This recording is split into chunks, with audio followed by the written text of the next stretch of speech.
Behind the walls of the Vatican lies a world few have ever seen.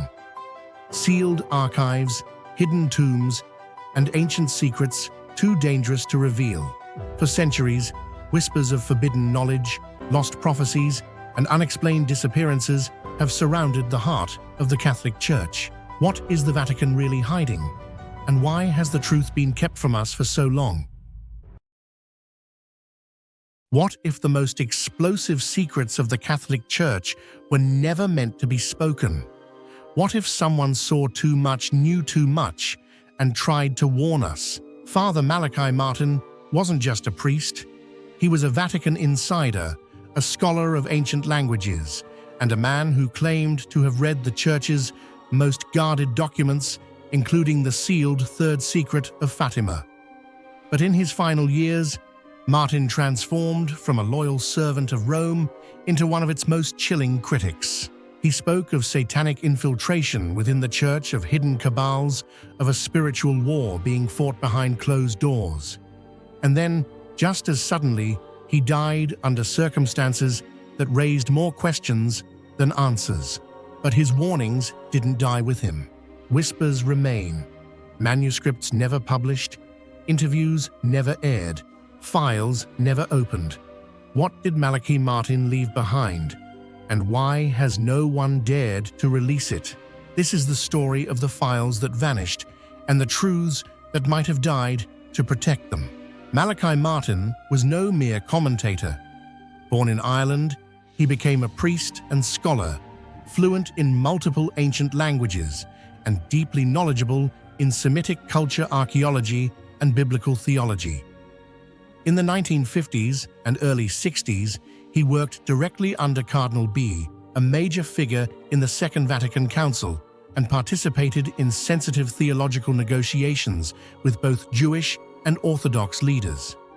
During this time, Martin claimed to have read secret documents, including the sealed Third Secret of Fatima, and intelligence on satanic rituals within ecclesiastical circles. By the late 1960s, Martin left the Jesuit order allegedly under pressure and began publishing books that blended theological insight with political analysis and increasingly dire warnings. These included The Jesuits' Keys of This Blood and the semi-fictionalized but largely confessional Windswept House. In interviews, Martin insisted that 85% of what he wrote in fiction was based on real events, and that much of what he couldn't publish outright was buried in the files I left behind. In numerous interviews during the 1990s, especially with Art Bell and Bernard Jansen, Father Malachi Martin repeatedly hinted at the existence of highly confidential files, including personal letters, unpublished manuscripts, audio recordings, and even private diaries documenting what he had personally witnessed during his time inside the Vatican. According to some of his former confidants, these materials were stored in private safes in New York and possibly in Rome as well, or had been entrusted to a select few individuals with strict instructions only to be opened when the time is right. Crucially, according to Martin, these were not merely personal records. They were compiled with the express purpose of protecting faithful believers from deception and equipping future generations to face the spiritual crisis he believed was inevitable. Although no complete inventory of these files has ever been authenticated, scattered evidence suggests that they may contain extremely sensitive content, including unpublished chapters from the novel Windswept House, in which Martin is believed to have used real names and provided more explicit descriptions of occult rituals inside the Vatican. Exorcism records, including transcripts and notes from demonic possession cases that Martin had either witnessed or participated in, described in far greater detail than those found in Hostage to the Devil. Personal notes on the Third Secret of Fatima, which Martin insisted the Vatican had deliberately concealed. According to him, the secret spoke of apostasy at the highest levels of the Church and a global-scale spiritual deception. correspondence with high-ranking Vatican officials, potentially exposing the influence of groups such as Freemasonry communism or even satanic cults operating within the church hierarchy. Prophecies and visions collected from mystic seers and Marian apparitions documents allegedly suppressed or dismissed quietly by Vatican commissions. Some close followers believe the files also contain Martin's final assessments of Pope John Paul II and his successors. In a little-known interview, Martin cryptically remarked, "The next one won't be like him. The pressure will come from both outside and inside. It will be a test to see who is left standing." To this day, those files have never been released. And in their continued silence, they have only deepened the unsettling question, what did Malachi Martin know? And why does no one dare to open what he left behind? After Malachi Martin's sudden and suspicious death in 1999, reportedly caused by a strange fall, with some even believing it was the result of an invisible force, many hoped that his unreleased documents would finally come to light. And yet not a single file has surfaced. No official entity representing his legacy has spoken up or released any materials. Those who were once closely associated with Martin have either disappeared from the public eye or remained in absolute silence. Rumors persist that some of the documents were seized by unknown parties shortly after his death. One person who interviewed Martin privately in his final days recalled, he said, "The worst was yet to come. There would be a counter-church of false light, and the true faithful would have to suffer in silence. We wouldn't see it all, but our children might." Could those buried files contain the proof behind his final and most chilling warnings? In the decades since his death, a growing number of researchers, theologians, and even conspiracy theorists have embarked on a search for the lost Malachi Martin files. From combing through radio show transcripts to decoding cryptic footnotes in his books, the community has begun piecing together what might be hidden. Digital archives have emerged, attempting to reconstruct his thoughts, and several groups claim to be in contact with individuals who possess parts of his original documents, yet fear repercussions if they publish them. The Vatican, for its part, has never acknowledged these materials. In fact, it has remained remarkably silent on Martin's legacy, neither condemning nor honoring him. Some wonder whether this silence speaks volumes. Was Malachi Martin, a prophet ahead of his time, one silenced by powers he tried to expose, or was he a brilliant but paranoid theologian who became consumed by the darkness he confronted? The truth may lie somewhere in the shadows he warned us about, and until the full contents of his hidden files are brought to light, we may never know the full depth of what he witnessed or what he tried to protect us from. What do you think? Was Father Malachi Martin telling the truth about secret Vatican rituals, suppressed prophecies, and the hidden war within the Church? Could his missing files contain the final keys to understanding a global spiritual crisis? Or is this all just a myth, built on fear and imagination? Let us know your thoughts in the comments below. And remember, sometimes what's most dangerous is what we were never meant to read. Buried deep within the Vatican's forbidden vaults, tucked away in brittle scrolls no outsider was meant to see, there exist ancient world maps that don't match anything you learned in school. These maps depict continents that shouldn't exist, coastlines drawn centuries before they were supposedly discovered, and vast lands marked with strange creatures and forgotten cities. They challenge not just geography, but our very understanding of the past. Unlike modern maps, they weren't built with satellites or science. They were built with memory myth, and perhaps a secret knowledge that was never meant for public eyes. For centuries, scholars dismissed them as fantasy. But today, a new generation is asking, what if these maps weren't wrong, but just buried too deep in history? What if the world we know is just one version of a much larger, older, and stranger Earth. Welcome to the realm of ancient maps that defy official history and may reveal truths long hidden beneath ink, parchment, and time. At the heart of this mystery lies one of the most secretive institutions in the world, the Vatican. The Vatican Apostolic Archive is said to contain thousands of documents, including maps, that date back to the early medieval era, preserved through the centuries by monks and scholars. Many of these maps were created before the era of global exploration and seem to depict territories that should not have been known at the time. Scholars who have been granted rare access describe some of these maps as theological in layout but curiously detailed in geography. Jerusalem is often placed at the center, symbolizing the spiritual center of the world. But more importantly, these maps include territories marked with cryptic Latin phrases like terra incognita, unknown land, hic sunt dracones, here be dragons, or even regio pygmaeorum, land of the pygmies. But beyond religious symbolism and medieval imagination, some maps go far further, depicting coastlines that match modern Antarctica without ice, or islands in the Atlantic that match no known landmass.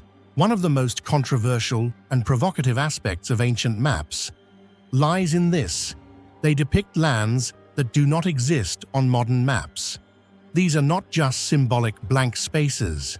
Many of the maps illustrate clearly defined continents, complete with mountains, rivers, and even named cities in regions that, according to official history, medieval Europe had not yet explored.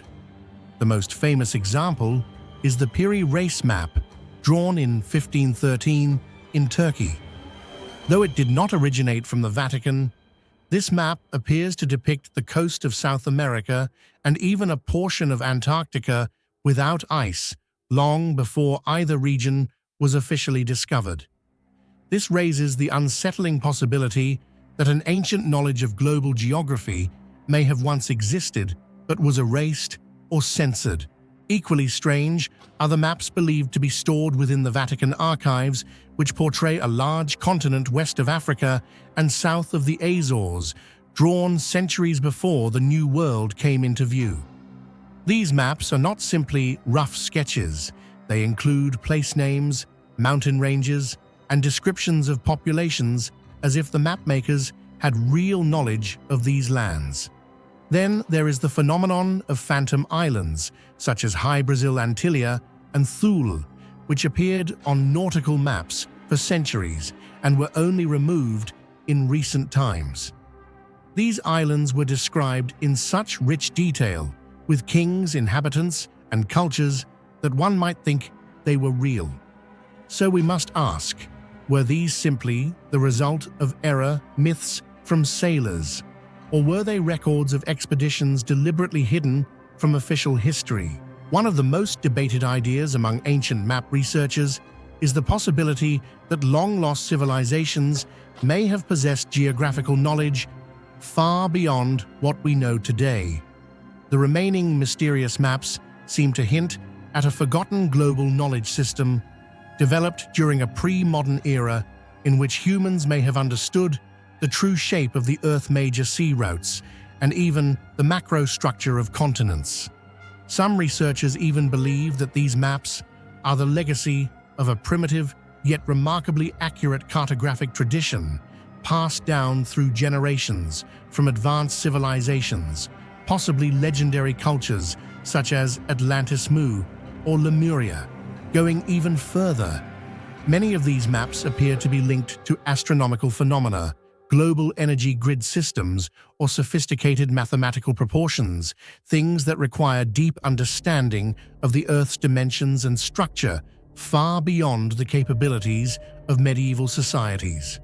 Most remarkably, all of this was supposedly achieved without satellites, GPS, or any modern technology. This raises a profound question.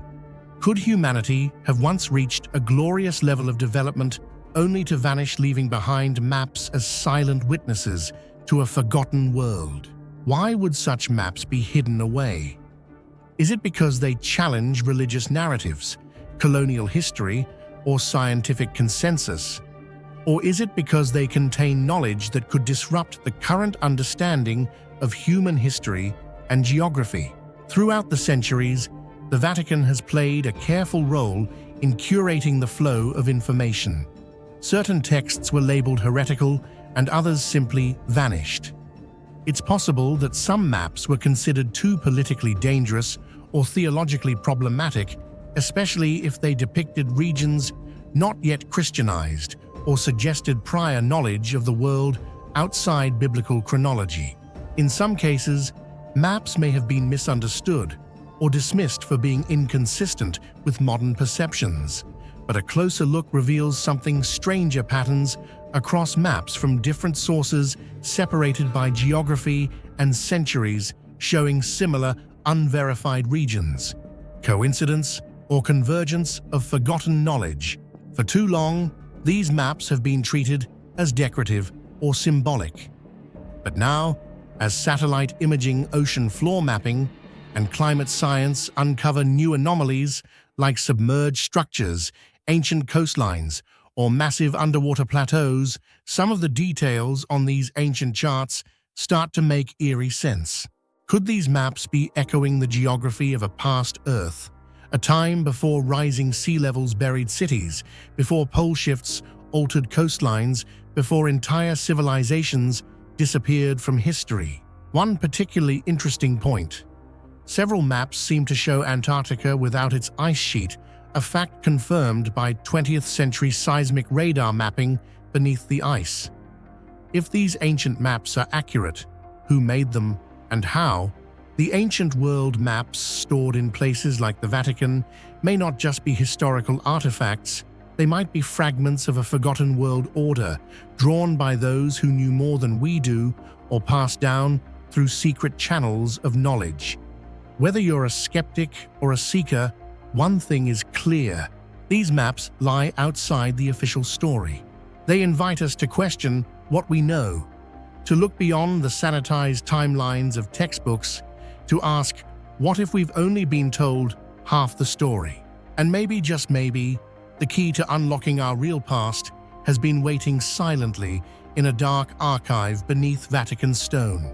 If these maps truly reflect an ancient body of knowledge that once existed, then it would completely change the way we view human history.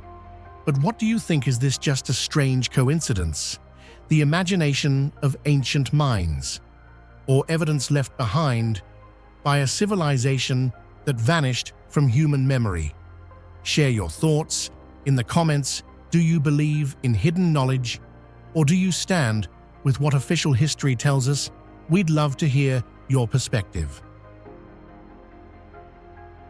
For nearly 2,000 years, history has told us that the early Christian church was built, shaped, and led almost entirely by men.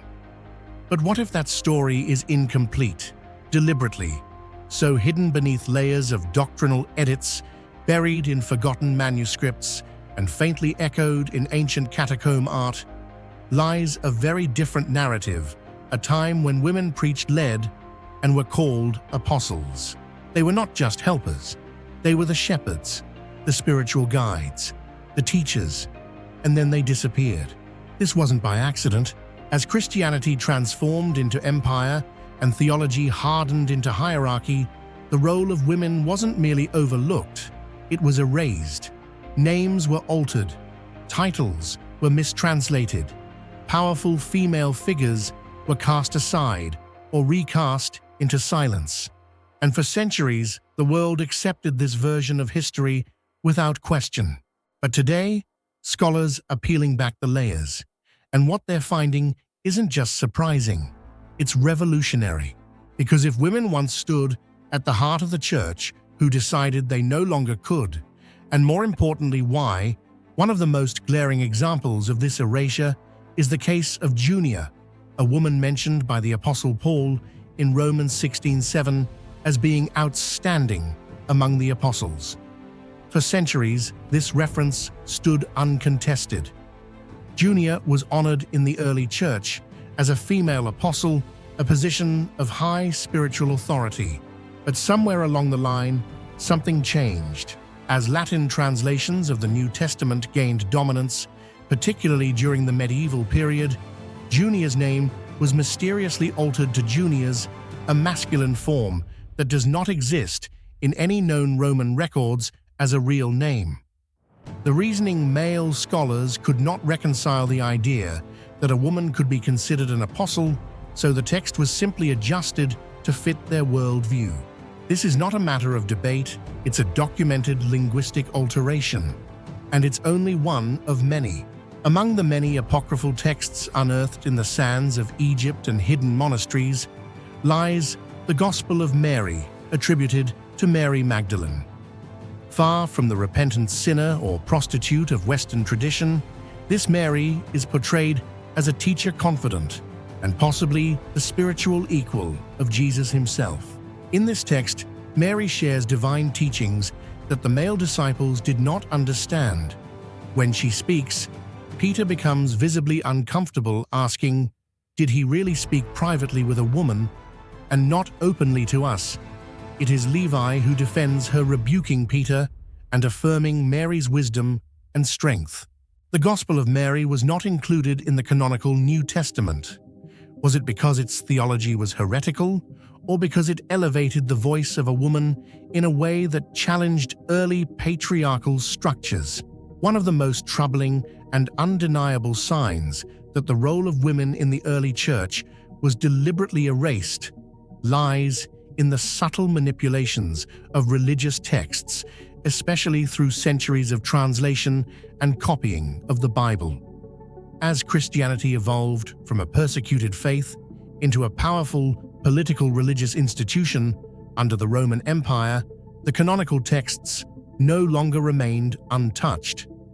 They were modified, sometimes subtly, sometimes overtly, to reflect a new model of power in which men held exclusive control over spiritual leadership and institutional authority.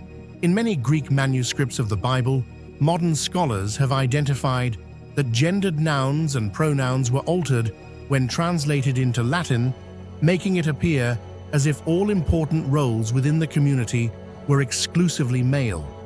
Female names associated with leadership, such as Junia or Phoebe, were gradually masculinized or reassigned to lesser titles. Specifically Phoebe, whom Paul refers to as a diakonos deacon and prostatis patron or leader, was later translated in many versions of the Bible simply as a servant. This mistranslation not only diminished her status, but also stripped away the implication that she had the authority to lead and teach within a Christian congregation. Worse still, archaeological sites across Asia Minor and southern Italy have revealed inscriptions and stone carvings indicating that women once served as officiants or even priests. Yet when later scholars examined these records, such evidence was overlooked, edited, or reinterpreted through a male-centered lens, completely dismissing the possibility of female leadership. All of these acts, though seemingly isolated, were in fact woven together into a coordinated strategy to reinforce the image of the church as a patriarchal institution. This was no accident. It was a calculated editorial project carried out over centuries, designed to create the illusion that tradition had never allowed women an equal voice in matters of faith. But as we peel back each layer of language inscription and translation, we are confronted with a startling truth. What we now call tradition may be nothing more than the outcome of countless biased editorial decisions made to serve a male-dominated structure. Beyond the realm of words, the artifacts of early Christianity also hint at this lost legacy. Inside the catacombs of Priscilla in Rome, one can still see wall paintings depicting women in liturgical garb raising their arms in a clear posture of blessing or preaching, stances later reserved only for male clergy. Some mosaics from early Christian churches show women seated in a circle of male apostles, indicating equal status. In one 4th century mosaic in Ostia, a woman is labeled Episcopa Theodora, meaning Bishop Theodora. Despite modern denial, the evidence stands. The early church did not exclude women from leadership, it celebrated them. Yet as centuries passed, these images were quietly neglected. Restorations dulled the feminine features.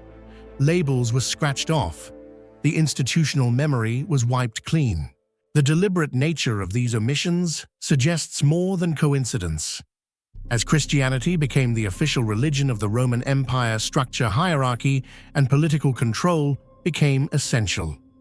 The clergy had to reflect imperial ideals, male authority, lineage, and order. Women who could not serve in the army, inherit noble titles, or be Roman citizens in the same way men could, were now seen as theologically inferior regardless of their earlier spiritual roles. And so, like a slowly closing gate, the church redefined holiness in masculine terms. The sacred became male. The feminine was recast as passive, silent, and secondary. In recent decades, scholars, many of them women, have worked tirelessly to reconstruct the missing chapters of early Christian history. Through comparative manuscript studies, archaeological evidence, and feminist theology, a more inclusive narrative is emerging. This isn't about rewriting history. It's about recovering what was deliberately lost. The question we must ask ourselves isn't just, why were women excluded, but rather, what kind of spiritual wisdom, leadership, and understanding did the church sacrifice in order to maintain male dominance? Because when we silence half of humanity, we don't just lose their voices, we lose their visions, their interpretations, and the sacred balance they bring to the spiritual world. What do we risk by continuing to deny this buried truth?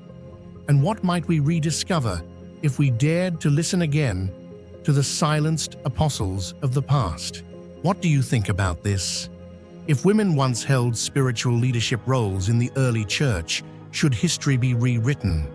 Were the altered translations, edited texts, and erased names part of a deliberate power strategy, or simply linguistic misunderstandings over time? Do you believe these hidden legacies deserve to be restored, not to challenge faith, but to reveal the truth? Share your thoughts in the comments below. Is it time we finally listen to the voices that were silenced for nearly 2,000 years? There exists a kind of book that even a cardinal is forbidden to touch. Manuscripts that appear in no library, are listed in no banned index, and are not even officially acknowledged to exist. These texts aren't lost, they are intentionally sealed. And the one place that holds them, the Vatican. Hidden behind the ancient walls at the heart of Catholic faith, lies a collection of demonology manuscripts deemed unimaginably dangerous. No one is allowed to read them. No one may copy them. No one is even permitted to ask about them. These are not simply books. They are gates of forbidden knowledge locked tight by the very hands that believe in heaven and fear hell. Unlike the works listed in the Index Librorum Prohibitorum, the Church's official register of banned books deemed heretical or dangerous to the faith, these forbidden demonology manuscripts are not documented anywhere at all. They are not merely publicly restricted. They exist under a much higher level of secrecy, one so deep that even senior theologians are denied access. Only a very small number of high-ranking clergy within the Vatican are ever granted temporary access, and only in connection with rare and serious cases of exorcism. As a result, these manuscripts are not only dangerous in their content, but are entirely hidden from public awareness. Their complete absence from any official banned list raises a troubling question. Could it be that what lies buried at this deepest level is something the Church intends to keep hidden forever? The Vatican's absolute ban on these books is not merely because they contradict doctrine, but because the content within contains highly dangerous practical rituals.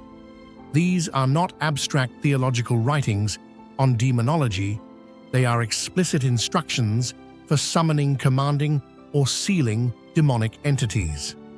Some ancient manuscripts are even believed to list the true names of demon kings' names, which according to ancient traditions grant power over their souls. Reading, even accidentally speaking aloud, these passages, according to the Church's belief, could open a dangerous gateway between humans and the demonic realm. Those lacking spiritual preparation may fall into obsession, lose control, or become influenced by entities beyond their understanding. The Vatican considers the dissemination of such knowledge as akin to handing over the key to a door that should never be opened, and thus the absolute ban is seen as a way to protect not only doctrine but also the spiritual safety of all humanity. Although the Vatican remains silent publicly, certain internal exorcism training documents circulated in Rome have recorded disturbing incidents linked to these forbidden texts. Many young priests in training have experienced severe psychological complications, including hallucinations, paranoid delusions, and in some cases, sudden unexplained death after attempting to access or study sealed demonology manuscripts. Even more unsettling, some reported hearing strange voices in their minds while reading ancient passages, despite being in completely silent environments.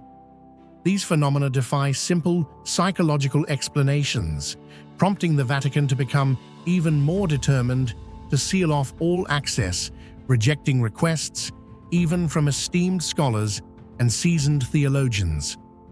To the Vatican, these documents are no longer mere books, they are a genuine threat to the human spirit. The Vatican's absolute ban on demonology manuscripts is not merely a doctrinal precaution, it reflects a deep, multi-layered fear that spans spirituality, faith, and historical legacy. Three primary reasons are often cited to explain why these books are not only withheld, but buried so thoroughly, it's as if they never existed. First, the spiritual danger is not to be underestimated. According to church teachings, summoning rituals, if performed incorrectly or by untrained individuals, can result in severe consequences. The practitioner may lose mental control, fall under possession, or establish a real connection with demonic entities. What's striking is that these dangers are not just part of religious law.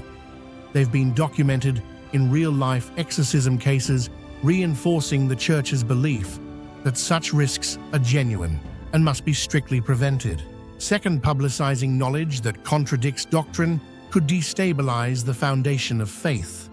If the ideas contained in these demonology texts, which often run counter to traditional theology, were widely disseminated, the Church fears it could trigger widespread confusion among believers, potentially giving rise to new heretical movements and causing serious fractures in the theological structure that Christianity has preserved for millennia.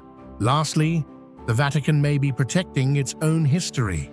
Some scholars speculate that in the past, the Church had certain ties with ancient mystical traditions, and sealing these texts may be a way to hide episodes of cooperation with darkness they would prefer the public never discover. Altogether, these three factors have made demonology manuscripts some of the most tightly guarded secrets in the Vatican's entire history. Some researchers who had brief access to the forbidden demonology manuscripts describe the experience as unlike reading any ordinary book, more like interacting with a sentient presence. The symbols within the texts didn't follow recognizable linguistic structures, but resembled a kind of living code, moving in their own way within the reader's mind. One individual even recalled that while looking at the page, they felt as if something was staring back at them from beneath the ink. A rare excerpt from a Vatican exorcism training manual issued a chilling warning. If a text is sealed not because of heresy, but because it causes the reader to hear what should never be heard, then it is no longer a book, it is an open gate. That sensation, even if fleeting, left such a heavy spiritual imprint that none dared to touch it a second time. To this day, even though the Vatican has declassified thousands of ancient documents dating before the 17th century, the manuscripts on demonology remain completely sealed off, as if they never existed.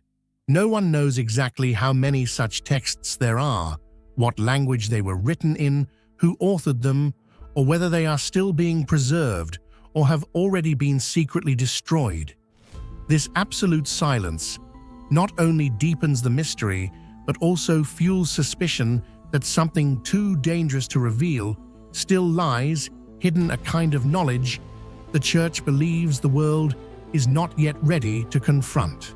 The final question remains unanswered. Is the Vatican protecting humanity from dangerous knowledge or concealing something far beyond our imagination about the supernatural world?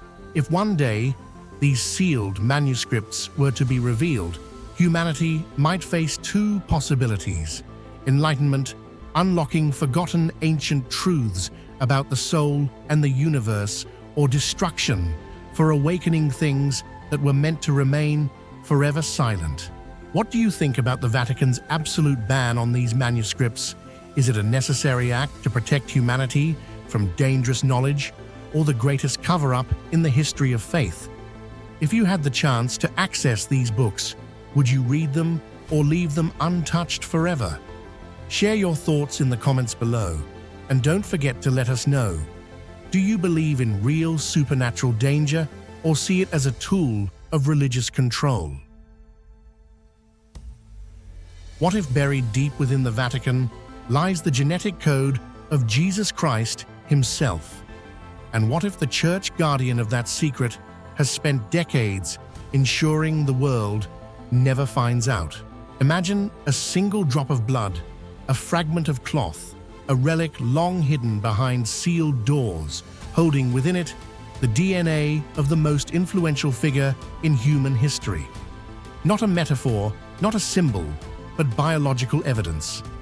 Science today can sequence ancient genomes, identify kings from millennia past, and even clone extinct animals. So why not Christ? Whispers of hidden tests, suppressed results, and silent scientists have haunted the edges of this question for years. But one thing remains undeniable. The Vatican guards its relics, not just with reverence, but with ironclad control. Access is forbidden. Findings are locked away. And every attempt at scientific inquiry is met with a wall of holy silence. This isn't just about belief, it's about power and what happens when science dares to knock on heaven's door. All efforts to conduct scientific research on relics related to Jesus Christ quickly encounter a major obstacle: the Vatican's near absolute control over access to these sacred objects. For centuries, the Vatican has quietly amassed a vast collection of relics strictly guarded behind closed doors, kept entirely out of reach of independent scholars and the public. Notably, many of these relics are believed to contain biological traces, possibly even the DNA of Christ. A prime example is the Shroud of Turin, the most famous relic believed to bear the image of Jesus' crucified body. Although carbon dating tests were conducted in 1988, the process was tightly supervised, and only a small piece of cloth was tested, which many experts later claimed came from a patched area from the Middle Ages, not the original fabric. Since then, all further proposals for deeper analysis, especially those involving modern DNA extraction techniques, have been rejected by the Vatican. Beyond this, researchers have accused the Church of blocking access to other relics, such as the Sudarium of Oviedo, fragments of the True Cross, or the bones of John the Baptist. In many cases, research permits have been denied or revoked without clear explanation. Some promising scientific projects were abruptly shut down mid-process, and in some instances, the results were quietly buried under layers of ecclesiastical review. The line between reverence and concealment grows increasingly blurred, and this raises a serious question. Is the Vatican deliberately preventing the world from knowing the truth? To understand the Vatican's position, one must first grasp the weight of the theological implications. If the DNA of Christ were ever definitively sequenced, it would ignite a global firestorm of debate. Was Jesus fully human genetically? Would any anomalies support or refute traditional teachings of divinity? Could this genetic code be compared to Mary's if her remains were ever found and tested? These are questions not easily handled within the framework of religious dogma. For an institution founded on mystery and faith, the cold objectivity of genetics poses a dangerous challenge. The Vatican, it seems, prefers to preserve the sanctity of belief over the unpredictability of science. If DNA could demystify the divine, it could destabilize the foundation of millions of believers' faith. This, many argue, is why the Vatican has intervened repeatedly, not out of malice, but out of existential necessity. Some researchers have gone further, suggesting that studies may already have been conducted in secret. Whispers of Vatican-sanctioned scientific research on relics date back decades. While few hard records exist, it is believed that limited tests on dried blood from certain relics have yielded partial genetic information, but the results were never published. There are even rumors that the Vatican has collaborated with select scientists under strict confidentiality agreements. In these alleged cases, the Church maintains full control of the data, and any conclusions deemed disruptive are quietly buried. One such story involves a team in the 1990s who reportedly extracted DNA from a relic containing dried blood. According to anonymous accounts, the DNA showed an unusual chromosomal structure, neither fully explainable nor clearly divine. The research was immediately halted. The samples were returned, and the team was reportedly instructed never to speak publicly of the results. Whether fact or fabrication, stories like these continue to fuel the theory that the Vatican knows more than it is willing to reveal. In recent years, the explosion of biotechnology has introduced an even more controversial angle to the debate: the possibility of cloning. If DNA from Jesus truly existed and was fully sequenced, could someone somewhere recreate him? The implications are staggering. A cloned Christ would be a biological marvel, but also a theological nightmare. Would he possess divinity or just humanity? Would people follow him, fear him, worship him? Understandably, this scenario has terrified church officials and fueled further secrecy. Even the mere suggestion of cloning Jesus, no matter how speculative, poses a crisis of unprecedented magnitude for Christian theology. And so, any research into Christ's DNA is treated with utmost suspicion, if not outright hostility. Better perhaps to let the divine remain unknowable. The Vatican's ability to control narrative and access is no accident. As a sovereign entity with its own laws, borders, and intelligence apparatus, it has the power to seal documents, restrict movement, and dictate the handling of any sacred object within its walls. In this way, secrecy itself becomes a tool of control, used not just to protect relics, but to preserve religious orthodoxy. This has led to growing criticism from scientists, scholars, and even some within the clergy. They argue that knowledge and faith should not be mutually exclusive, that understanding the physical reality of Jesus does not erase his spiritual significance, and that the suppression of science only deepens doubt rather than shielding belief. But for now, the Vatican's grip holds firm. Access is limited, information is tightly managed, and the DNA of Christ, if it exists at all, remains locked behind closed doors, both literally and metaphorically. At the intersection of faith and science, there lies a realm of questions too dangerous for easy answers. The Vatican's unwillingness to allow full scientific inquiry into the DNA of Christ is not merely a matter of reverence, it is a reflection of how deeply the Church fears the consequences of clarity. To believe is to embrace mystery. But in an age of information, how long can mystery survive? What do you think? Should the Vatican open its relics to modern science, or are some mysteries meant to remain untouched? Let us know your thoughts in the comments. This is a conversation that bridges faith, ethics, and the very core of human identity. You've heard of the Vatican's catacombs, its secret archives, even whispered rumors of forbidden texts. But few know of something far more unsettling, a hidden network of silent observers. They don't wear robes, they don't carry crosses. They blend in, investigate quietly, and vanish. Their mission? To monitor miracles and hunt heresy, not to celebrate the divine, but to control it.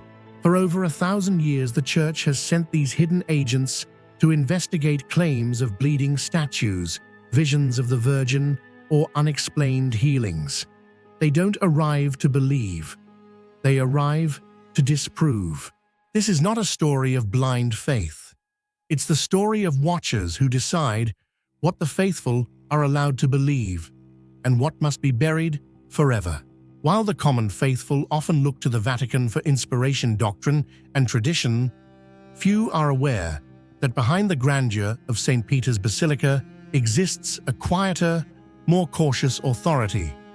This force grew out of the Holy Office, the precursor to what we now know as the Congregation for the Doctrine of the Faith, CDF, the same institution that once presided over the Inquisition.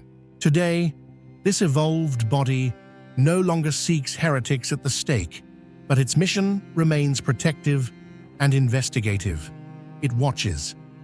And when rumors of divine phenomena emerge, a statue crying blood, an unexplained healing, an apparition in a remote village, the wheels begin turning in Rome.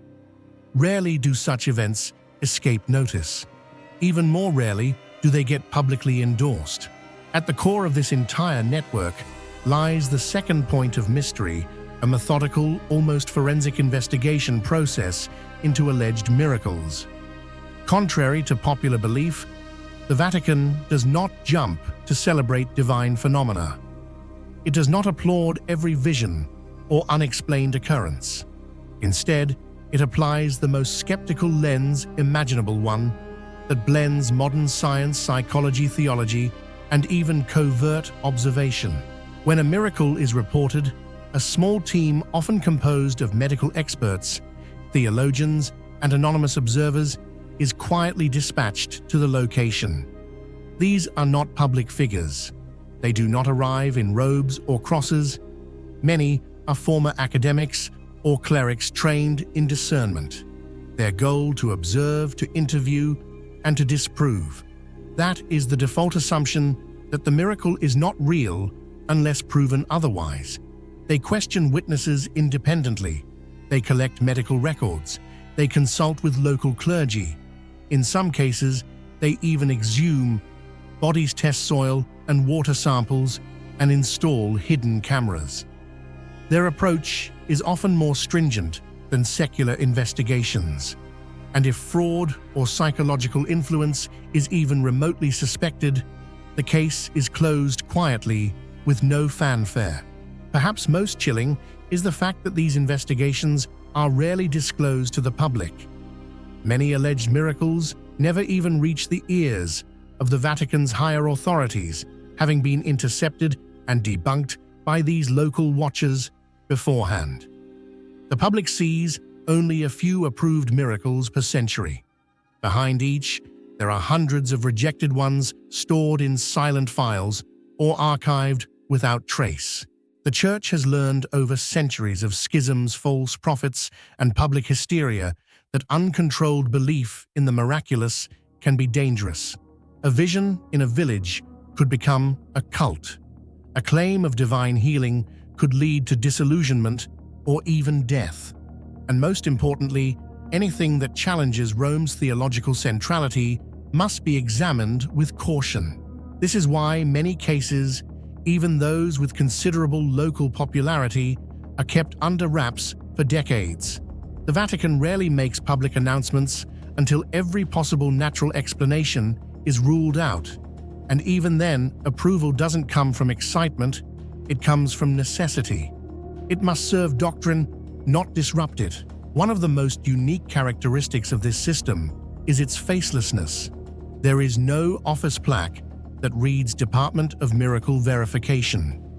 There are no Vatican press conferences introducing lead investigators. Even in official documents, the contributors are often listed as confidential theologians or unnamed experts.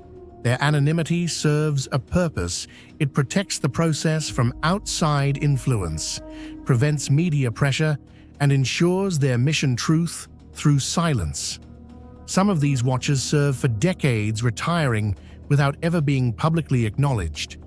In rare cases, their notes may surface in posthumous archives, revealing just how close some phenomena came to being recognized and how narrowly others escaped condemnation.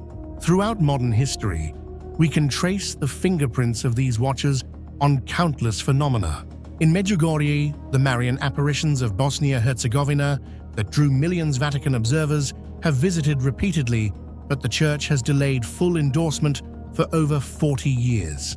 In Fatima, even after the approval of the 1917 apparitions, decades passed before parts of the Third Secret were published, while speculation about Vatican interference raged. In Garabandal, Spain, where visions of the Virgin Mary and prophetic warnings were reported, investigators were dispatched quietly, and the case was never officially approved, though never fully condemned. In each case, testimonies were recorded, evidence was gathered, and decisions were often made behind closed doors, not based solely on spiritual merit, but on political, doctrinal, and psychological factors. There is another dimension to these investigations' utility. A miracle to be recognized must not only be inexplicable, it must be useful to the Church's mission. It must reinforce doctrine, encourage faith, and not introduce chaos. This is why spontaneous reports of talking statues, bleeding crucifixes, or divine messages delivered by non-Catholics are often swiftly dismissed. Even if the event is compelling, it cannot be allowed to undermine the Church's authority or theology. Some miracles, it seems, are just too disruptive even for the divine. And what happens to the miracles that fail the test? Nothing. Or rather, something much more strategic, they disappear. Files are archived. Interviews are marked confidential. In some cases, witnesses are encouraged to stop speaking publicly, often under the warning that continued sensationalism could lead to spiritual error or even excommunication. For every saint canonized due to miracles, there are countless anonymous visionaries, silenced healings, and censored phenomena. It is not denial, it is containment. Depending on one's beliefs, this system may seem like either a noble guardian of truth or a mechanism of control. The Church would argue that such caution is necessary, that it protects the faithful from deception, hysteria, or false hope. Critics would argue it is suppression, the intentional burying of experiences that don't fit a specific worldview. But no matter which side one takes, the truth is inescapable. Miracles are not free to roam in Catholicism. They are watched, measured, contained. The watchers are always watching. So what do you think? Is the Vatican protecting the faith or hiding things that are beyond its control? Do you believe there were real miracles that were silenced simply because they didn't fit the doctrine? Or do you think the Church's caution is necessary to prevent chaos and superstition? Share your thoughts in the comments below. We genuinely want to hear your perspective on these secret watchers. Who knows? Maybe a miracle is being monitored right now, and we have no idea. It doesn't appear on any official floor plan. No photos, no visitor has ever stood before it and lived to speak of it, but within the oldest and most secret heart of the Holy See. It's there, hidden, locked, sealed behind layers of marble shadow and centuries of silence. They call it the room that must never be opened. To some, it's just a legend. To others, a terrifying truth. Because behind that door, it's said, lies a vault of forbidden knowledge. Ancient scrolls, banned gospels, alien records, and dark prophecies so devastating. They were buried not just from the world, but from history itself. Even within the Vatican Apostolic Archive, home to 85 kilometers of sacred records, this room is untouchable. It's not just restricted, it is erased. No one speaks of it publicly, and when they do, it's always in whispers, accompanied by warnings. Because whatever is inside was never meant to be seen. And yet the world is changing. Technology advances, secrets leak. The question is no longer if the room exists, but why it's still locked, and what could possibly be inside. So dangerous, so unholy, it must never be opened. Hidden deep within the forbidden room of the Vatican, according to many persistent rumors, are the lost Gospels that have never been made public. These are said to be original, unaltered texts, removed from the official Bible during the councils of Nicaea and Constantinople. Unlike the New Testament scriptures we know today, these writings reportedly portray Jesus not as a divine figure, but as a mortal prophet with radical social ideas, teachings that directly challenged the religious and political order of his time. Most notably, one of the texts is said to document the final days of Jesus' life, not authored by Matthew, Mark, Luke, or John, but by a mysterious eyewitness never recognized by the Church. If such documents truly exist, they could shake the foundations of modern Christianity, suggesting that what we believe today may be a carefully curated version, rather than the full original truth that once existed.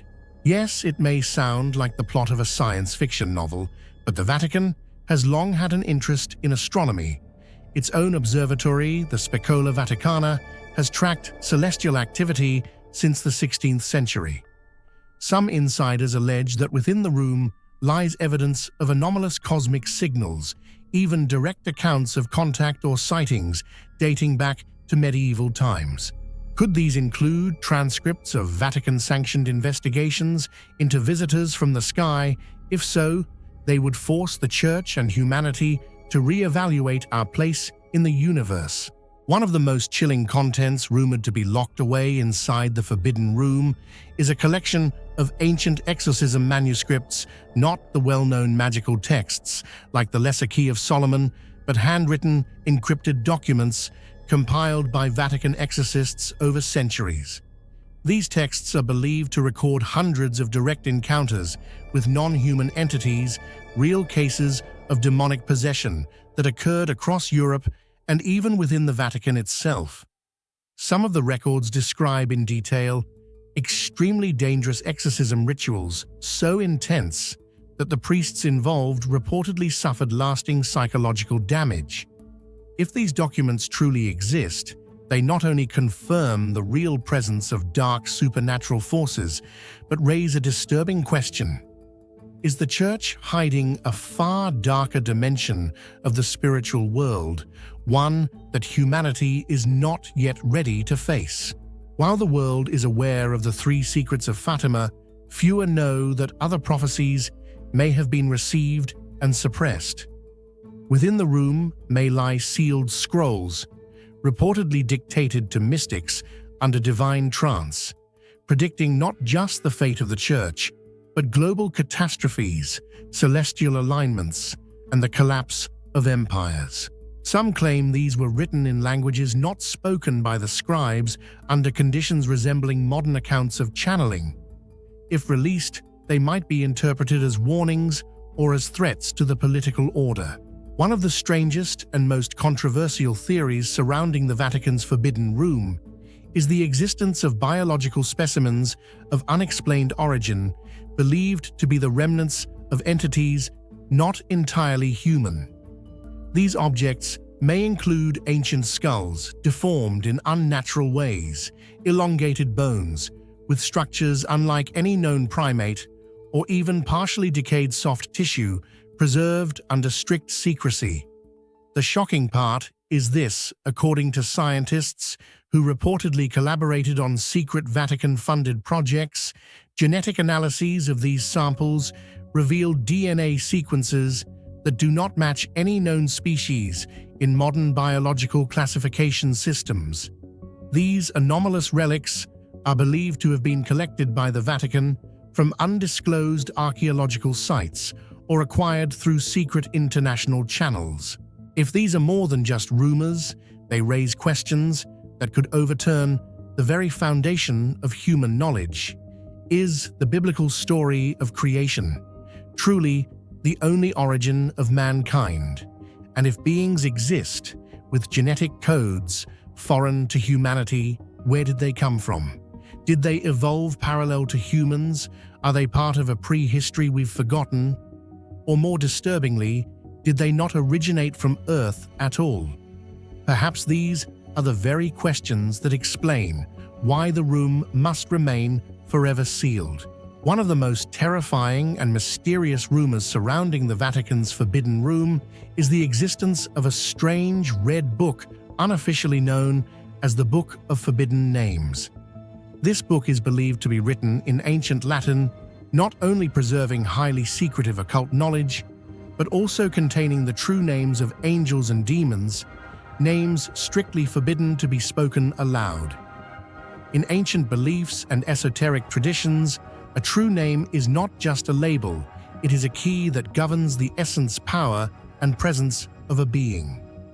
Possessing or uttering such a name, whether divine or malevolent, could trigger unimaginable consequences, summoning binding or even permanent madness. According to legend, anyone who has tried to decode or translate this book has descended into insanity, becoming delusional, or suffering irreversible psychological breakdowns. For this reason, the Vatican is said to have sealed the book inside a special lead box, buried deep within the room, that must never be opened, as a way to isolate it completely from the human world. Its origin remains a matter of debate. Some scholars believe the Vatican obtained the book from the ruins of Babylon, a city once known for its ancient magical texts. Others believe it belonged to a secret apocalyptic cult, one that vanished without a trace, taking with it knowledge that transcends human limits. If this book truly exists, it is not merely an occult manuscript, it is a relic containing a power so dangerous it has been absolutely forbidden. And perhaps that is why the door to it must never be opened. Why seal it away?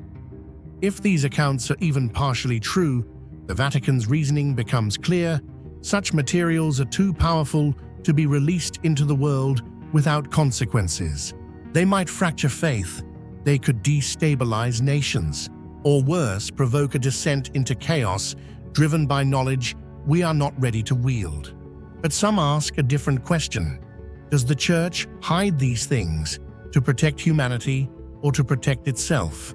What if these rumors are true, that the Vatican is hiding ancient manuscripts, unidentified beings, or even a book containing the true names of angels and demons? What do you think is truly being protected behind that sealed door? Is the Church trying to shield the world from a truth too dangerous to handle, or is it concealing a history distorted by power? Would you choose to open that door to uncover the full truth, or leave it forever closed for the safety of mankind? Share your thoughts in the comments. Do you believe in this legend, or is it all just myth? Beneath the radiant marble floors and flickering candlelight of St. Peter's Basilica, the most sacred symbol of Catholicism, lies another world, dark, cold, and full of unresolved mysteries. Deep underground in the heart of the Vatican rests an ancient network of catacombs where light cannot reach and history whispers only through bones and stone walls.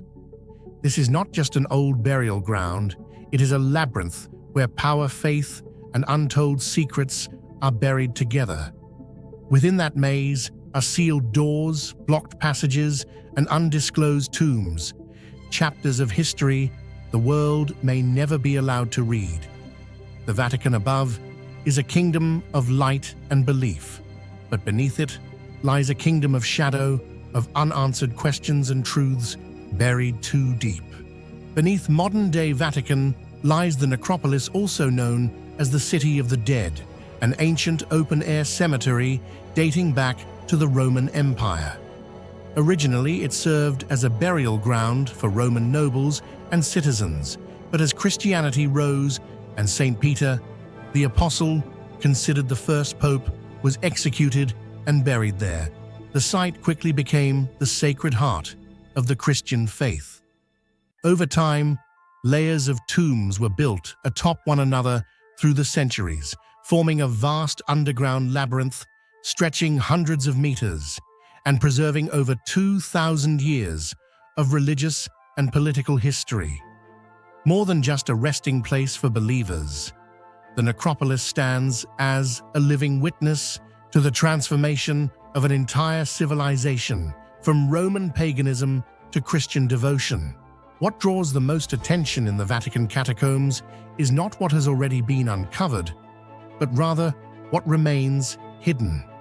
Many scholars and journalists believe that the Vatican is still withholding several undisclosed tombs which may contain the remains of early popes, unnamed martyrs, or controversial figures the Church prefers not to acknowledge. The fact that these tombs remain concealed raises suspicions that they are not merely ordinary archaeological sites, but may instead harbor secrets powerful enough to challenge long-standing religious beliefs or historical narratives of the Vatican. One of the most controversial theories surrounding the catacombs beneath the Vatican is the possibility that they may be concealing the tombs of deposed popes or figures linked to failed reform movements in church history. Over its 2,000-year existence, the Vatican has served not only as the center of spiritual authority, but also as a powerful political entity shaped by power struggles, doctrinal conflicts, and even assassinations carried out in the shadows. Not every pope left office with honor. Some were erased from official church history, and the silent, hidden catacombs may be their only resting place, buried without a name or marker.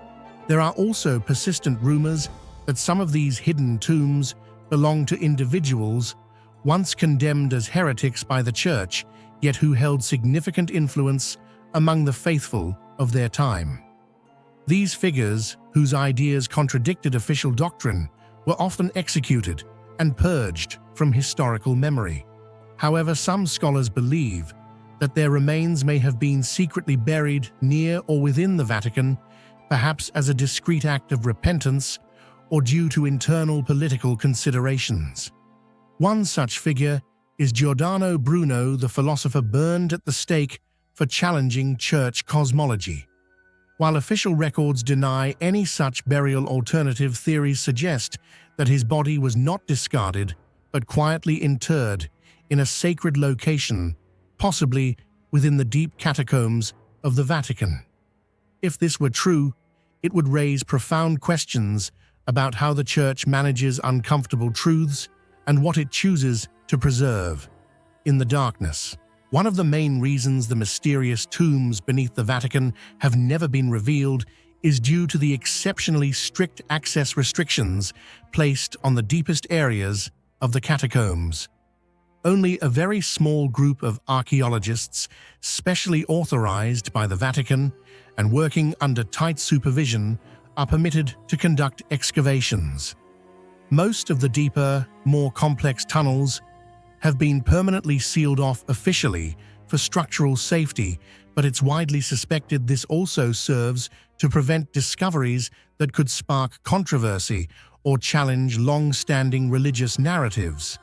There are thick iron doors locked with unique keys and pitch-black corridors stretching for hundreds of meters, rumored to lead to off-the-map sections of the Vatican's underground, absent from any official documentation. Some internal reports never publicly released indicate that researchers accessing these areas must sign strict confidentiality agreements. Any photos, artifacts, or findings must be submitted to the Holy See's internal council and cannot be shared publicly without full Vatican approval. This intense level of control has only deepened suspicions that these unrevealed tombs are far more than archaeological relics. They may be repositories of truths never meant to see the light of day, truths that could profoundly shake the foundations of modern theology. In a few rare instances, leaked photos from recent excavations have revealed details unlike any known Christian symbols.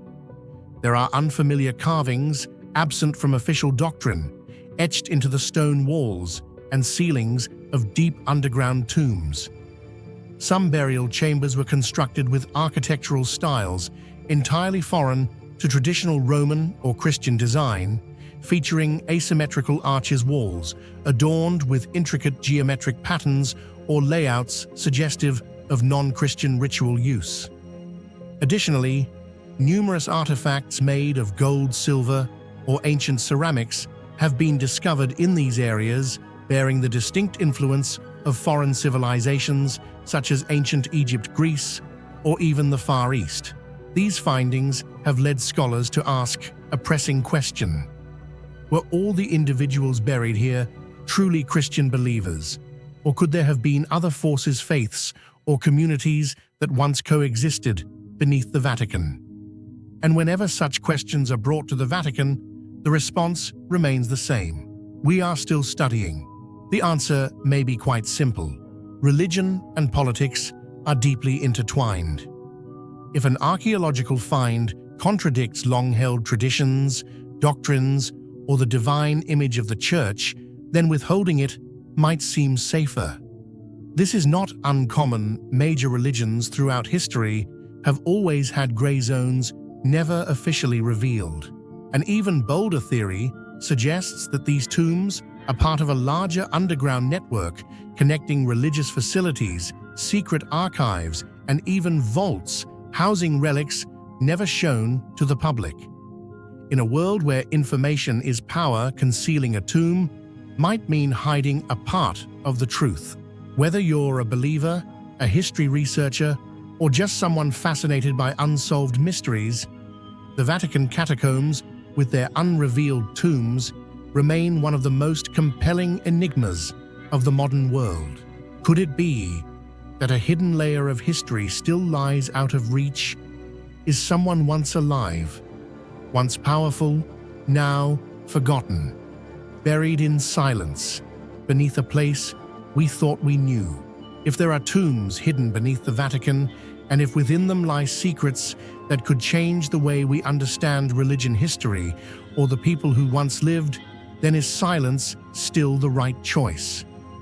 What do you think about the Vatican keeping such a deep part of history concealed? Is it an act of preserving sacredness or avoiding uncomfortable truths? Share your thoughts below. Should everything be revealed, or are there some things that should remain forever in the shadows? In a world where science and religion often stand on opposite sides, there exists a mysterious place that bridges the gap between faith and the cosmos: the Vatican Observatory, the official astronomical research center of the Holy See. At first glance, it seems like nothing more than an ancient academic institution nestled in the serene gardens of Castel Gandolfo. But within its walls lies an archive so remarkable even skeptics would be stunned. More than just watching the stars, the priests and scientists here have spent decades quietly pursuing a bold goal, searching for clues of life beyond Earth. And even more astonishing, the Vatican is safeguarding critical documents related to astrobiology to such an extent that it compels one to ask, does the Catholic Church know something the rest of the world hasn't been told yet? For centuries, theologians have wrestled with a provocative question. If intelligent beings exist elsewhere in the universe, would that invalidate humanity's unique role in salvation? Surprisingly, instead of rejecting such a concept, the Vatican chose dialogue. Rather than suppress the idea, the Vatican Observatory has become one of the leading institutions in the field of astrobiology, a modern science dedicated to studying the possibility of life beyond Earth. In truth, the Vatican has not stood on the sidelines of cosmic exploration. In recent decades, scientists working at the Vatican Observatory, especially at its branch in Tucson, Arizona, where the state-of-the-art Vatican Advanced Technology Telescope, VATT, is located, have quietly gathered, analyzed, and archived a vast array of data related to potential signs of extraterrestrial life. Within the archives of the Vatican Observatory, regarded as a crossroads between faith and modern science, lies an astonishing wealth of documents related to the possibility of extraterrestrial life. Far more than a facility for stargazing, this observatory functions as a specialized center for research and preservation, especially in the field of astrobiology. Here, one can find detailed reports from the world's leading space agencies such as NASA, ESA, European Space Agency, and JAXA, Japan, focusing on planets and moons with potential to harbor water, a key ingredient for life. Celestial bodies like Europa, a moon of Jupiter, Enceladus of Saturn, and the TRAPPIST-1 planetary system receive particular attention. In addition, Vatican scientists themselves have published numerous in-depth studies exploring how life might evolve in extreme environments such as methane-rich atmospheres, high-pressure conditions, or zones of intense radiation. Even more noteworthy are the conferences hosted by the Vatican, especially the 2009 Astrobiology Conference, where for the first time, the Church officially opened a forum to seriously discuss the question: if intelligent life exists beyond Earth, could they too be creations of God? Beyond theory.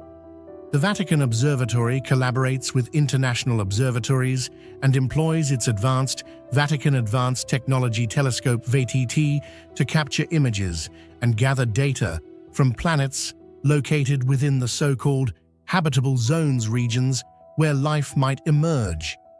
These materials are now systematically archived as a vital part of the mission to explore the universe's greatest mysteries. What makes the Vatican Observatory truly unique is that many of its scientists are Jesuit priests. Figures like Brother Guy Consolmagno, the current director of the Vatican Observatory, are globally respected astronomers with advanced theological training. When asked would aliens need baptism, he once replied, half joking but fully thoughtful, "If they ask for it, I'd be happy to baptize them." Consolmagno and his colleagues believe that science and faith are not in conflict. Rather, science is a way to better understand the grandeur of the Creator. And if God created the universe, then surely the existence of millions of potentially life-bearing planets would fit within that divine plan. While many religious institutions remain hesitant or outright reject the possibility of extraterrestrial life due to theological concerns, the Vatican Observatory has taken a decidedly different and intentional path. Here, research into astrobiology is not only encouraged from a scientific perspective, but also examined through a deep ethical and philosophical lens.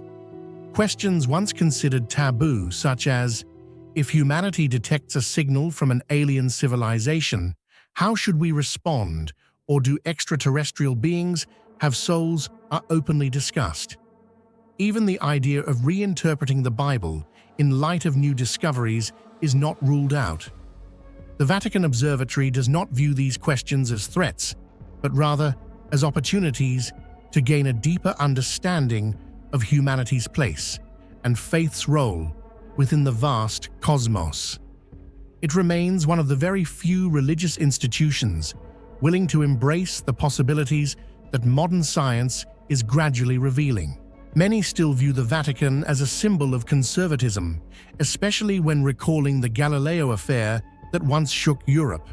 However, throughout the 20th and 21st centuries, the Catholic Church has quietly and steadily rebuilt the bridge between theology and science.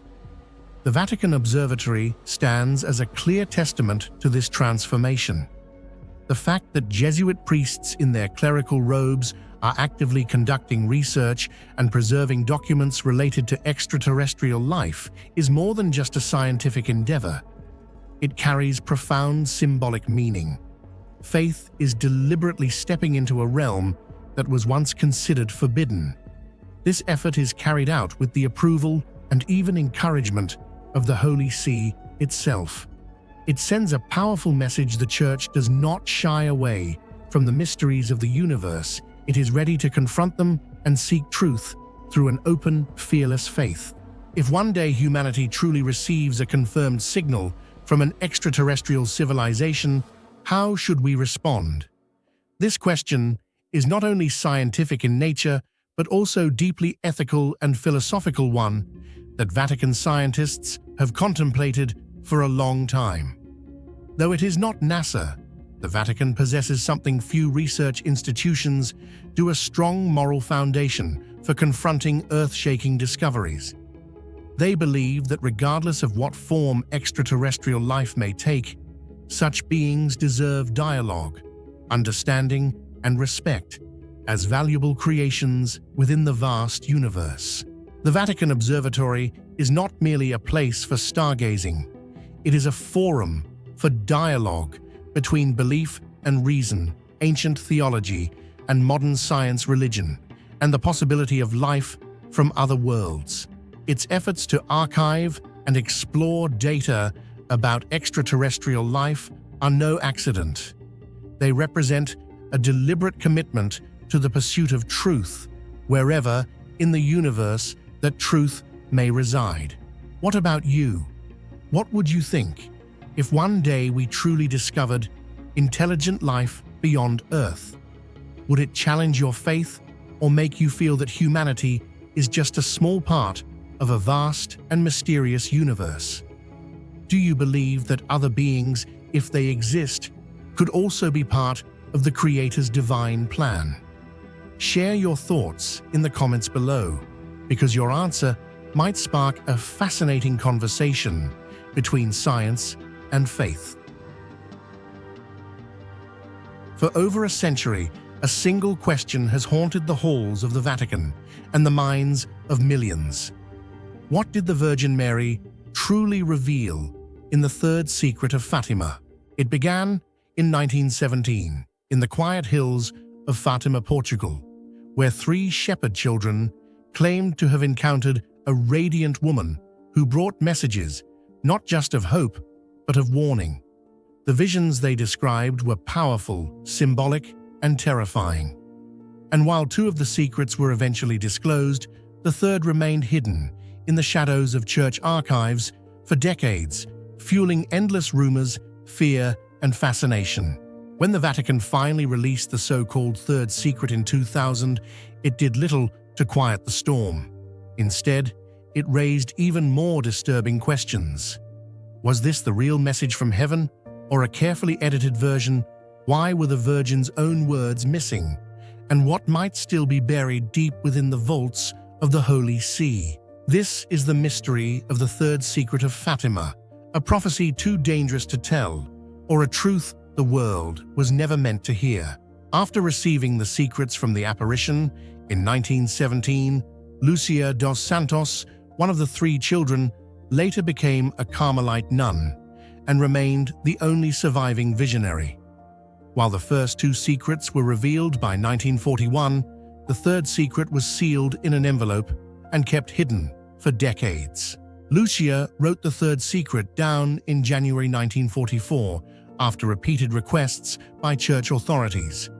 But rather than publish it, the secret was delivered to the Vatican, where it was placed in the archives of the Holy Office under strict confidentiality. Several popes, including Pope Pius X and Pope John XXIII, reportedly read it, but chose not to disclose it. For over 56 years, the world would wait in silence as the mystery surrounding the document only grew deeper. In the year 2000, under the papacy of John Paul II, and with Cardinal Joseph Ratzinger, later Pope Benedict XV, acting as prefect of the Congregation for the Doctrine of the Faith, the Vatican finally published what it claimed to be the complete Third Secret of Fatima. This released document depicted a symbolic vision, a bishop dressed in white, interpreted as the Pope walking through a devastated city filled with corpses. He eventually climbs a mountain and is killed by a group of soldiers firing bullets and arrows. Behind him, other clergy and lay people also fall in martyrdom. An angel then appears, holding a flaming sword and calling the world to repentance. According to the Vatican, this vision referred to the 20th century's bloody persecutions of Christians, particularly under communist regimes, and culminated in the 1981 assassination attempt on Pope John Paul II in St. Peter's Square. The Vatican emphasized that the message had been fulfilled and closed, but almost immediately, many were unconvinced. One of the most striking aspects of the Vatican's release was its purely symbolic nature. There were no words spoken by the Virgin Mary in this third message, unlike the first two secrets, which contained direct and grave warnings about Hell World War II and the rise of atheistic communism. The third secret instead seemed vague and almost poetic in its imagery. This contrast was not lost on scholars and believers. Many asked, where were the actual words of the Virgin Mary? Why was there no concrete prophecy, only vision? If the message was merely symbolic, why had the Church kept it hidden for over half a century? Suspicion grew that the true contents had been edited or withheld, perhaps due to their explosive nature. Numerous testimonies from Church insiders, authors, and even some clergy suggest that the real third secret may have contained a warning of deep moral and spiritual crisis within the Church itself, a potential apostasy at the highest levels. This theory is fueled by several points. Cardinal Ratzinger himself, before becoming Pope Benedict XVI, had hinted in a 1984 interview that the secret dealt with dangers threatening the faith and the life of the Christian and therefore the world. Archbishop Carlo Maria Vigano, a former high-ranking Vatican diplomat, publicly stated that the full content of the third secret had not been revealed. Others have claimed that the Virgin Mary's message contained direct speech, including warnings that a future pope would walk with Satan or that Rome would lose the faith and become the seat of the Antichrist. These chilling claims were never confirmed officially, but they were widely circulated in Catholic circles, often supported by the idea that the Vatican's published version lacked the depth and urgency expected from a divine revelation intended to warn mankind. Lucia herself, before her death in 2005, had reportedly described the third secret as dealing with apostasy and the collapse of faith from within something far more dire than martyrdom alone. Some clergy who read the original version before it was sealed described it as frightening and shocking, not merely symbolic or allegorical. Additionally, the physical form of the document has raised suspicions. According to earlier accounts, the secret was written on a single sheet of paper with around 20 to 25 lines of text. Yet the released version was a 4-page vision written on several sheets. This discrepancy led many to believe that there were two texts, one a symbolic vision as released, and another still hidden that contained the Virgin's actual words. By releasing a version of the secret that many viewed as incomplete or sanitized, the Vatican may have inadvertently created a crisis of credibility. For some Catholics, the idea that the Church could conceal a divine message for political or institutional reasons sparked disillusionment and distrust. Some traditionalist groups and clergy argued that the Vatican had betrayed the faithful by downplaying the prophetic urgency of the third secret. They believed that had the real message been shared, in time millions of souls might have repented, and the Church might have better prepared for the spiritual challenges ahead. Others point out that the Fatima message called for consecration of Russia, which many believe was never fully obeyed.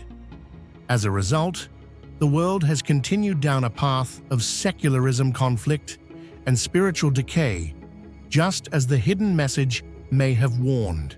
Critics argue that the Vatican had compelling motives to suppress part of the third secret: fear of mass panic over end times prophecies, concern that a warning about apostasy in the Church could undermine its authority, protection of ecclesiastical hierarchy and internal unity at a time of post-Vatican II turbulence.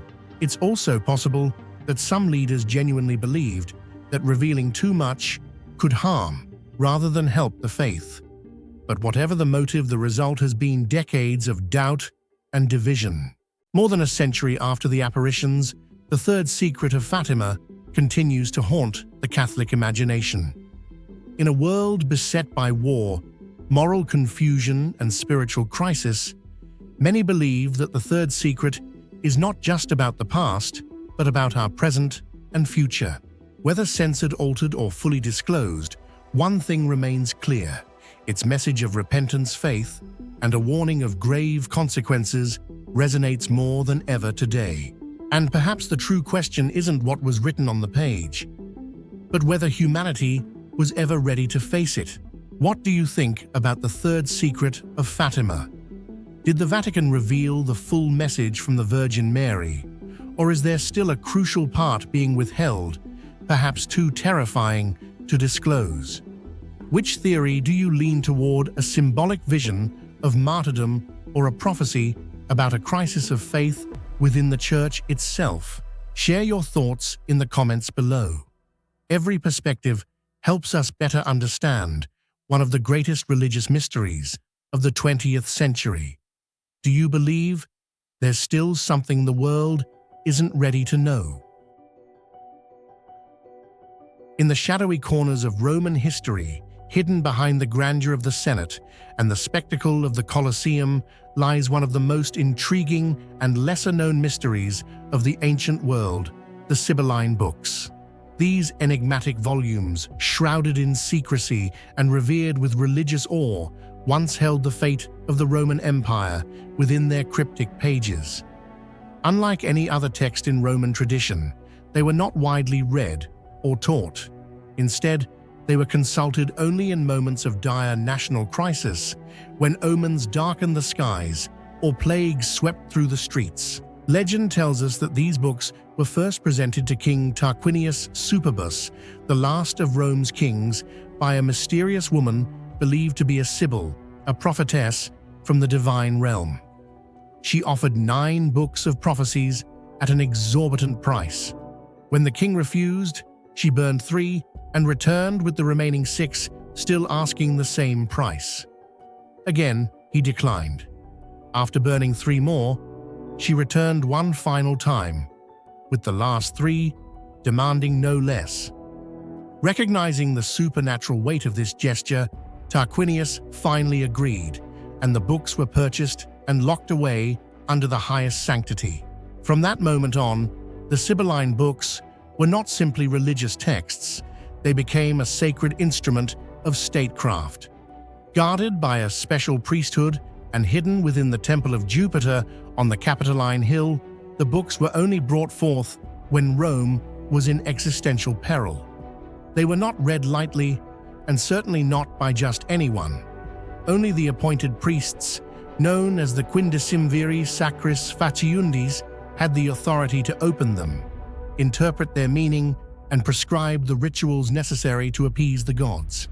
Yet, it is not merely the books' secrecy or their dramatic origin that gives them their mystique. What truly elevates the Sibylline books to a level of near-mythical fascination is the mysterious, ambiguous nature of the prophecies themselves. The Sibylline books did not issue clear instructions or neat predictions. Instead, they offered ambiguous, poetic, and often perplexing verses resembling riddles or coded messages. These lines were not meant for the masses to understand. In fact, their meaning was deliberately cryptic, open to layers of interpretation, and it was this obscurity that gave them power. The priests who consulted them were tasked not merely with reading, but with deciphering, and their interpretations often shaped the course of Roman religion and policy. One of the most astonishing outcomes of these prophecies was the introduction of foreign deities into the Roman religious pantheon. During times of war, famine, or plague, the books might instruct that a ritual be performed or a particular deity be honored, but they wouldn't always name the god directly. Instead, phrases like, "The mother of the gods must be brought to Rome," were written in code, leading to profound theological and political decisions. Perhaps the most famous example occurred during the Second Punic War, a time when Hannibal posed an existential threat to the Roman Republic. Amid growing desperation, the Senate consulted the Sibylline books. The priests emerged with a cryptic directive that the Great Mother of Mount Ida must be brought to Rome. This led to a Roman delegation being sent to Phrygia in modern-day Turkey to retrieve the cult of Cybele, a powerful mother goddess. What followed was a dramatic religious transformation. Cybele's black meteorite idol was brought to Rome, and new rites, often shocking and foreign in style, were instituted to honor her. These rituals included frenzied dances, self-flagellation, and eunuch priests, practices utterly alien to Roman sensibilities, yet all carried out under the authority of the Sibylline books. In another case, a devastating drought struck the Roman countryside. Once again, the priests turned to the books. Their interpretation pointed to the need for an imported ritual of lectisternium, where images of gods were laid on couches and treated as honored guests in lavish feasts. This ritual had Greek origins and was seen as extravagant, yet the Romans obeyed it without question because the books had spoken. The books also played a critical role in regulating Rome's interaction with natural phenomena. Eclipses, comets, and earthquakes were interpreted as divine displeasure, and the books often prescribed sacrifices, fasts, or public games to restore celestial harmony. In times of military defeat, the books might call for human sacrifice, a horrifying but historically attested event. One such instance involved the burial alive of a Gaulish man and a Greek woman beneath the Forum Boreum, a grim ritual carried out to placate the gods. Even more curious were the instructions that only made sense in hindsight. After Rome suffered catastrophic defeats or fires, the priesthood would reveal that the books had warned of such calamities, but the signs had been missed or misunderstood. In this way, the books maintained an aura of unchallengeable authority, their meaning always unfolding just beyond the reach of certainty. The ambiguous nature of the prophecies also meant that the books could be manipulated or at least selectively interpreted by those in power. When political factions needed to push through certain religious reforms, the books were sometimes consulted to provide divine justification. While some historians argue that the priests acted in good faith, others believe the books may have become tools for legitimizing imperial policy cloaked in religious reverence. Nonetheless, the mystique of the books endured. Even after the original volumes were destroyed in a fire in 83 BC, the Emperor Augustus made a concerted effort to restore them. He sent envoys across the Mediterranean to collect every surviving prophecy or fragment associated with the Sibyls. A new collection was assembled and kept under guard, but even this second version never held the same power or reverence as the original. Eventually, in the 5th century AD, the last remaining Sibylline texts were burned by order of the Christian emperor Flavius Stilicho, who considered them pagan heresy. In that moment, a vast trove of mysterious knowledge, whether divine, fabricated, or misunderstood, was lost forever. Despite their destruction, the Sibylline books continue to fascinate scholars, mystics, and storytellers. They are a symbol of lost wisdom, of a time when prophecy and governance were entwined, when the fate of empires could hinge upon a single line of verse. Their mystery lies not only in what they contained, but in how they operated in secrecy, in ambiguity, and in ritual. They remind us that ancient civilizations often saw the universe as a tapestry of signs and omens, and that decoding these signs was as much a spiritual duty as a political one. Even today, echoes of the Sibylline books appear in literature, opera, and film, often as metaphors for forbidden knowledge, arcane truths, or prophecies that hold terrifying power if ever unleashed. In a world increasingly driven by clarity and logic, the idea of sacred books that must be interpreted through mystery and ritual continues to stir our imagination. So, what truly did the Sibylline books foretell? Were they simply reflections of Rome's fears and hopes projected onto parchment? Or did they channel something deeper, a sacred wisdom that humanity is no longer prepared to receive? What do you think about the mysterious prophecies in the Sibylline books? Were they merely a tool of power disguised as religion, or were they truly warnings from a higher intelligence beyond time? If you had the chance to open one page from those sacred texts, what would you ask about the future of humanity? Share your thoughts in the comments, because who knows, maybe someone among us will understand what even the Roman Empire once failed to decipher. In the heart of Vatican City, the holiest site of Christianity, stands a door that the world has only ever seen from the outside. Behind that door lies no treasure of gold or silver, but rather the most powerful vault of knowledge humanity has ever preserved, the Vatican's secret archives. This is not merely a library, it is a time machine, a repository of secrets never revealed, with the potential to rewrite history, challenge faith, and shake the very foundations of religion that have endured for millennia.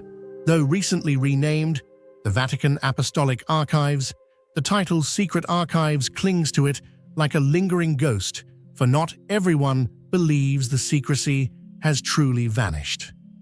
For centuries, rumors have persisted that within those shadowy halls are hidden proof of extraterrestrial life, apocalyptic prophecies, the lost records of the Knights Templar, and even untold truths about Jesus Christ himself. In an age when information travels in the blink of an eye, the Vatican continues to guard a cache of documents under absolute seal, as if deliberately protecting the missing pieces of humanity's grand puzzle. And that very act has turned this archive into the ultimate symbol of informational power, knowledge control, and an endless fascination that refuses to fade. Hidden behind the fortified walls of the Vatican lies one of the most vast and mysterious archives in the world, the Vatican's Secret Archives. Officially established in 1612 under Pope Paul V, the archive had in fact existed long before that, housing documents that date back to the 8th century. Spanning over 85 kilometers of shelving, it holds millions of manuscripts, written in ancient languages such as Latin, Classical Greek, Old Italian, and several others that have long faded from use. Inside are personal letters from popes, records of heresy trials, religious decrees, and diplomatic documents from the medieval era. This is not merely a historical repository, it is a gateway to enigmas yet to be unraveled. Yet the most striking fact remains: the majority of these documents, especially the most sensitive, have never been made public.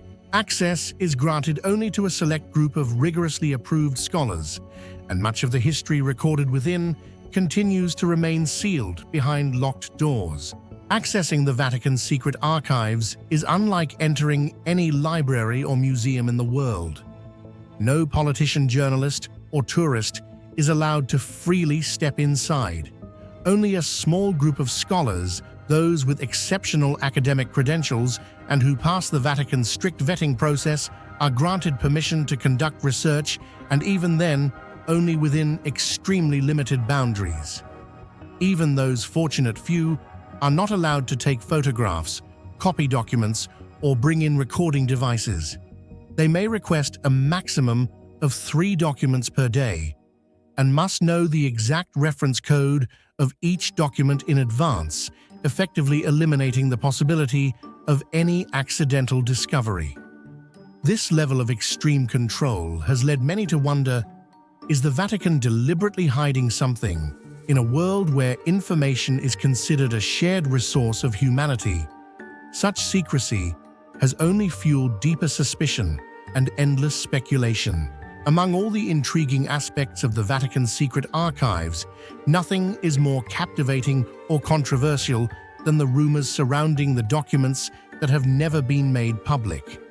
Although the Vatican continues to deny these claims, independent researchers, skeptical historians, and especially conspiracy theorists believe that behind those locked doors are records that could completely alter humanity's understanding of history, religion, and existence itself.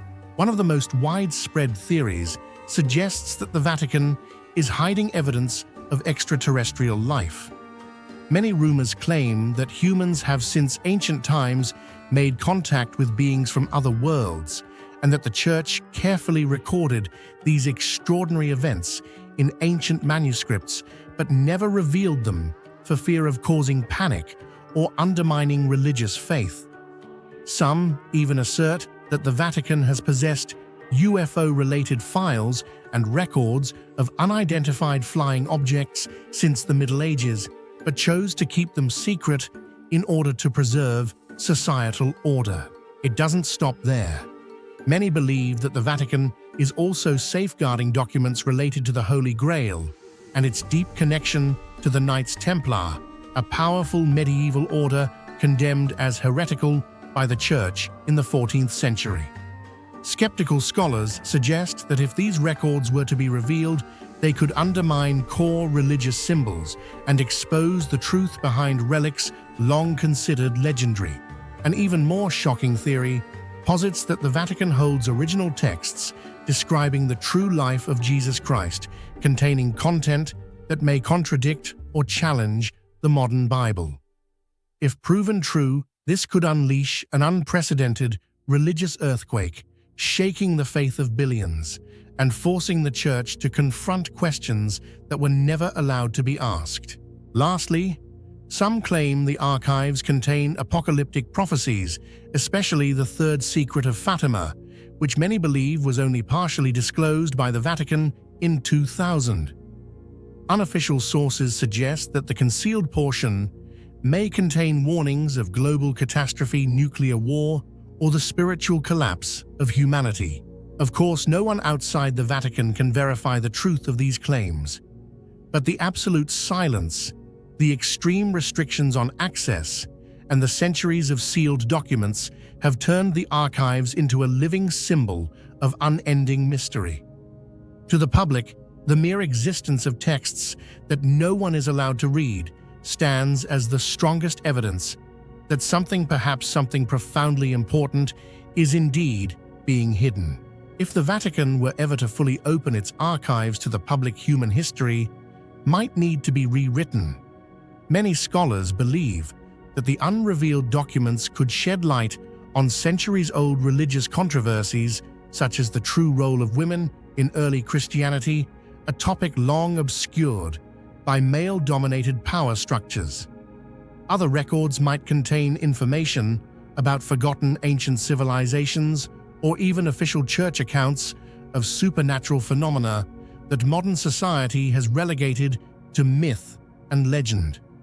The Vatican maintains that the secrecy is necessary to preserve the documents, prevent distortion, and maintain religious stability. However, in an institution that wields such immense influence, preservation can sometimes become a means of controlling knowledge and monopolizing the interpretation of truth. In 2019, Pope Francis renamed the Vatican Secret Archives to Vatican Apostolic Archives, clarifying that secret originally meant private, not classified. Yet, to the public, the old name still carries the weight of forbidden knowledge and sacred taboo. Ironically, the name change only fueled more speculation. Why now? Is the Vatican preparing to release part of the archive? Or is it restructuring the narrative for a more favorable retelling of history? Are the rumors about aliens, holy relics, and end-time prophecies true? No one can say for certain. But no one can deny the magnetic allure of the unknown. In an age where we believe we know everything, the existence of a place like this is a chilling reminder that some truths remain beyond our reach, and that real power lies in knowing what not to reveal. What about you? Do you believe the Vatican is truly hiding secrets that could change the course of human history? Is their strict control simply about preserving documents, or could it be a way to conceal truths that were never meant to see the light of day? Share your thoughts in the comments. What do you think is the most hidden mystery inside the Vatican Secret Archives? There are parts of history that don't appear in textbooks, aren't told in epic poems, but exist only in whispers or have vanished altogether.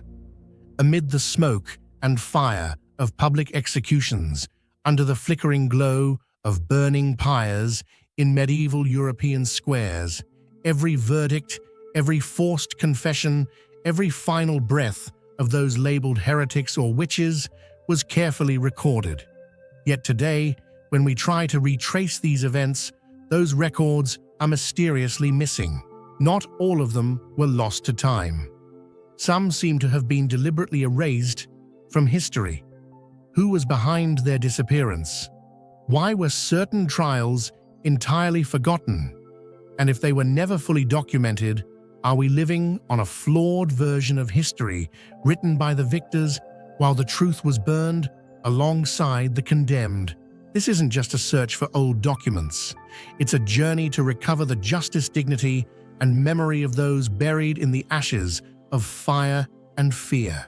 When 20th century historians began examining the archives of various European countries, such as Spain, France, Germany, and Italy, they discovered a startling phenomenon.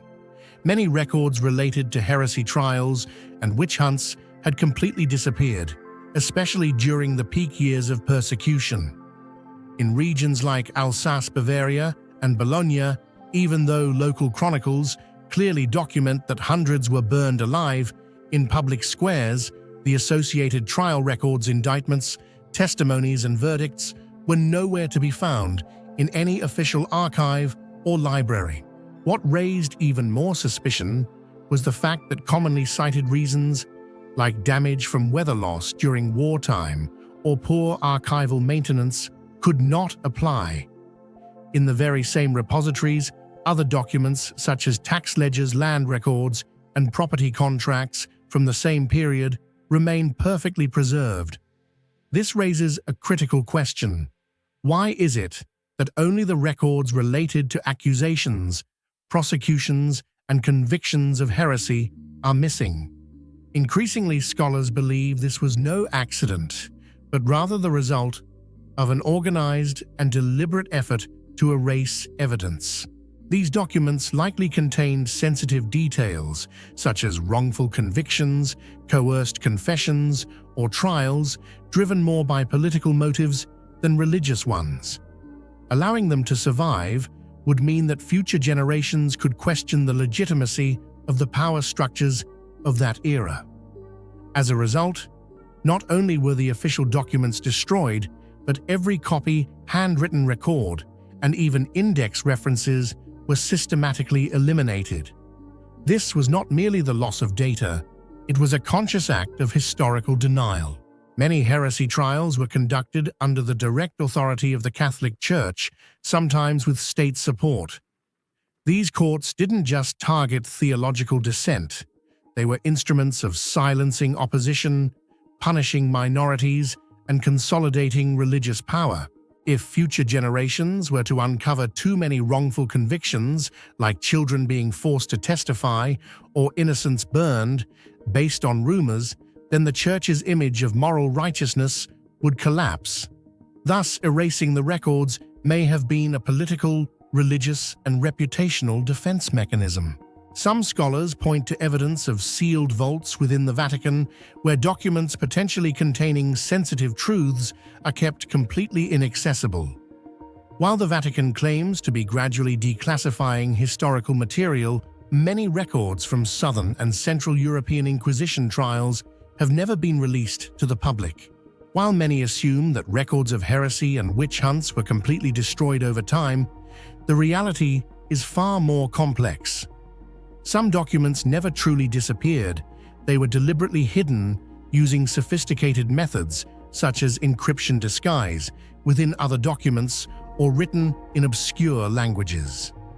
A striking example comes from the Alpine region of southern France, where researchers discovered records in which the names of the accused were encoded in ancient Latin ciphers, and the indictments were concealed within forged baptism certificates, a clear sign of intentional concealment rather than accidental loss. These discoveries have fueled the theory that certain monks or archivists, driven by compassion, deliberately preserved the truth from religious censorship. Instead of allowing the records to be burned during purge campaigns, they embedded them within unsuspected documents or wrote them in local dialects instead of Latin to avoid drawing the attention of church censors. The problem, however, lies in the fact that without specialized knowledge to decode them, these records remain effectively lost. Even if they still physically exist, tucked away in monastic libraries, rural archives, or forgotten family collections, they remain inaccessible without understanding of the language symbols and historical context of the time. In other words, the disappearance of truth sometimes stems not from destruction, but from silence and the inability to decipher what lies dormant, waiting to be uncovered. The mass disappearance of these records isn't just a loss of data. It represents the loss of living testimony from a time of profound injustice. Thousands who were condemned as heretics or witches will never have their names cleared, nor their stories heard. Worse still, the selective nature of what was erased and what was preserved has shaped history in favor of the powerful. What remains often supports the narrative of authority, while the victims' voices have been silenced forever. Imagine a widowed woman accused of witchcraft because of her folk healing knowledge, tortured to death, yet there is no surviving record to prove her innocence. History will remember her only as a convicted witch. And then, not at all. Over the past half-century, historians, archivists, and human rights researchers have embarked on a tireless journey to recover what was once hidden or erased. Secret archive maps, personal diaries, ancient letters, even drawings and poetry, all are now treated as precious fragments in reconstructing a historical narrative that had been shattered. With the aid of modern technology, such as AI, capable of recognizing ancient handwriting tools for restoring faded manuscripts and algorithms to decipher encoded texts, many doors, once thought permanently closed, are gradually being reopened. Some wrongful trials have been partially reconstructed, with victims' names restored to national records as a symbolic act of justice. And yet many painful gaps remain, and perhaps some secrets may never be fully uncovered. The lost records of heresy and witch hunts is not just an academic topic, it is a warning that power can manipulate memory and that listening to voices once silenced is an essential part of reconstructing historical truth. Documents may be burned, but truth, if someone dares to seek it, still has a chance to rise again. What do you think about the idea that a part of history may have been deliberately erased from collective memory? If the records of heresy and witch hunts are never recovered, are we seeing the world through a lens distorted by power and fear? Share your thoughts. Does truth always triumph over time, or are some secrets forever buried in the ashes of the past? It began like any other summer day in Rome. A teenage girl stepped out of her home within the Vatican walls, waved goodbye to her family, and set off for a routine music lesson, never to return. Her name was Emanuela Orlandi, a 15-year-old citizen of the world's most secretive city-state. What followed wasn't just a disappearance. It was the birth of a mystery, so deep, so tangled in power, silence, and fear that it has haunted Italy and the Catholic Church for over 40 years. How does someone vanish without a trace in one of the most closely guarded places on Earth? Why did phone calls begin surfacing, claiming political motives, strange sightings, and coded threats? And why has the Vatican, the very heart of moral authority, remained so disturbingly quiet? The disappearance of Emanuela Orlandi isn't just a cold case. It's a dark corridor where truth has been locked behind layers of conflicting stories, missing documents, anonymous voices, and a city that seems determined to forget or conceal. Because the question isn't simply who took her. The question is, how could she vanish in plain sight, and why has no one ever dared to speak the full truth? On June 20, 1983, Emanuela left her family's Vatican apartment to attend a flute lesson at the Pontifical Institute of Sacred Music in central Rome, something she did regularly. She wore a white t-shirt with a printed image jeans and carried a music folder. She was expected home by evening, but Emanuela never returned. Her last confirmed sighting was by classmates outside the music school around 7 p.m. According to them, she had been agitated and distracted that day.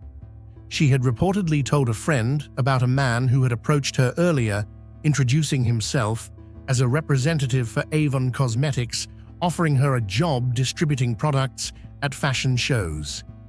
This man, described as being in his 30s with dark hair and driving a green BMW, would later become one of many shadowy figures in the case. He was never identified. A few hours later, her family reported her missing. But what followed next only deepened the confusion and raised alarming questions.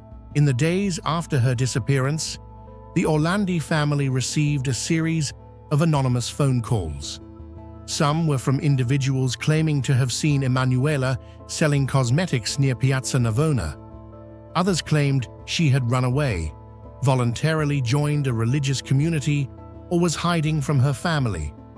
Then came the most disturbing claim that she had been kidnapped as part of a political maneuver meant to pressure the Vatican to intervene in the release of Mehmet Ali Akça, the Turkish man who had attempted to assassinate Pope John Paul II in 1981. One caller referred to himself as the American and made specific references to Emanuela's clothing and personal details, information not made public. He claimed she was alive and would be released if the Vatican complied. These calls added a new layer of fear and ambiguity. Was this a political abduction or an elaborate hoax? The Italian police, the Vatican Gendarmerie, and Interpol all became involved, but their coordination was poor and often conflicted. Emanuela's family, growing increasingly desperate, found themselves surrounded by silence and misinformation, both from institutions and the media. Despite the Orlandi family's proximity to the heart of the Vatican, the Church remained disturbingly silent in the early stages of the investigation. Pope John Paul II eventually made a public appeal asking Emanuela's captors to release her, an act that shocked observers since it implicitly acknowledged that the church believed she had indeed been abducted. This rare statement only fueled more speculation. Why would the Vatican be so quick to assume a kidnapping? Did they know more than they were willing to say? And why had the case attracted such little cooperation from Vatican authorities behind closed doors? As years passed, theories multiplied.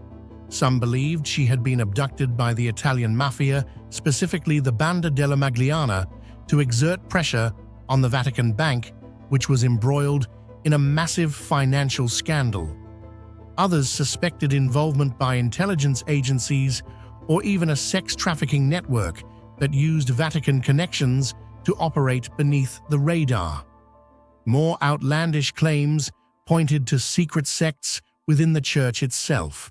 But through all of these swirling narratives, one element remained constant and deeply disturbing: the bizarre, theatrical, and contradictory manner of Emanuela's disappearance. It was a disappearance marked by apparent planning, anonymous manipulation, and most troubling, an apparent knowledge of Vatican routines. The nature of the disappearance becomes even more disturbing when reconstructed as a timeline. Afternoon, June 22nd. Emanuela leaves for her lesson. Speaks to a friend about the Avon man. 6:45 to 7:20 p.m. Spotted leaving the music school. Described as distracted. Some reports claim she got into a car. Later that evening, no sign of her. Family reports her missing. June 23rd, 30. Mysterious calls begin. Reports of sightings unverified, often conflicting. Early July, anonymous calls referencing Mehmet Ali Arja emerge. Following months, Vatican largely silent. Media swirls with rumors. The days following Emanuela's disappearance unfolded like a slow-motion vanishing act. A girl seemingly swallowed by a city in full view, yet never seen again. The few solid facts were diluted by a flood of disinformation. Over the decades, dozens of tips poured in. Some claimed Emanuela was living abroad. Others said she had died shortly after being taken. Bones found under Vatican properties in 2018 sparked renewed interest, but DNA tests proved inconclusive. In 2012, a new wave of interest surged when a former exorcist, Father Amorth, alleged that Emanuela had been taken for sexual exploitation by a network of clergy, and that she had died and been buried secretly. These claims shocked the public, but were dismissed as baseless by the Vatican, even though the precise burial locations of many high-ranking clerics remained obscure. In 2019, the Vatican granted the Orlandi family access to 2 tombs inside Vatican territory after an anonymous letter claimed Emanuela had been buried there. The tombs were opened and found empty. Each twist in the case seemed to lead not to answers, but to more questions, more locked doors, more absence. It was as if someone or something wanted the case to be remembered, but never solved. Today, the image of Emanuela Orlandi, youthful, smiling, wearing a white headband, is one of the most haunting and recognizable in Italy.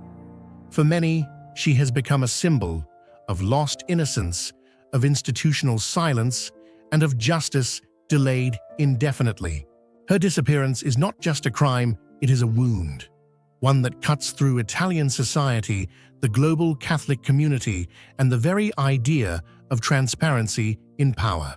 The mystery persists not only because of what happened, but because of how it happened, with silence, with confusion, with conflicting signals, and with the eerie sense that someone always knew more than they let on.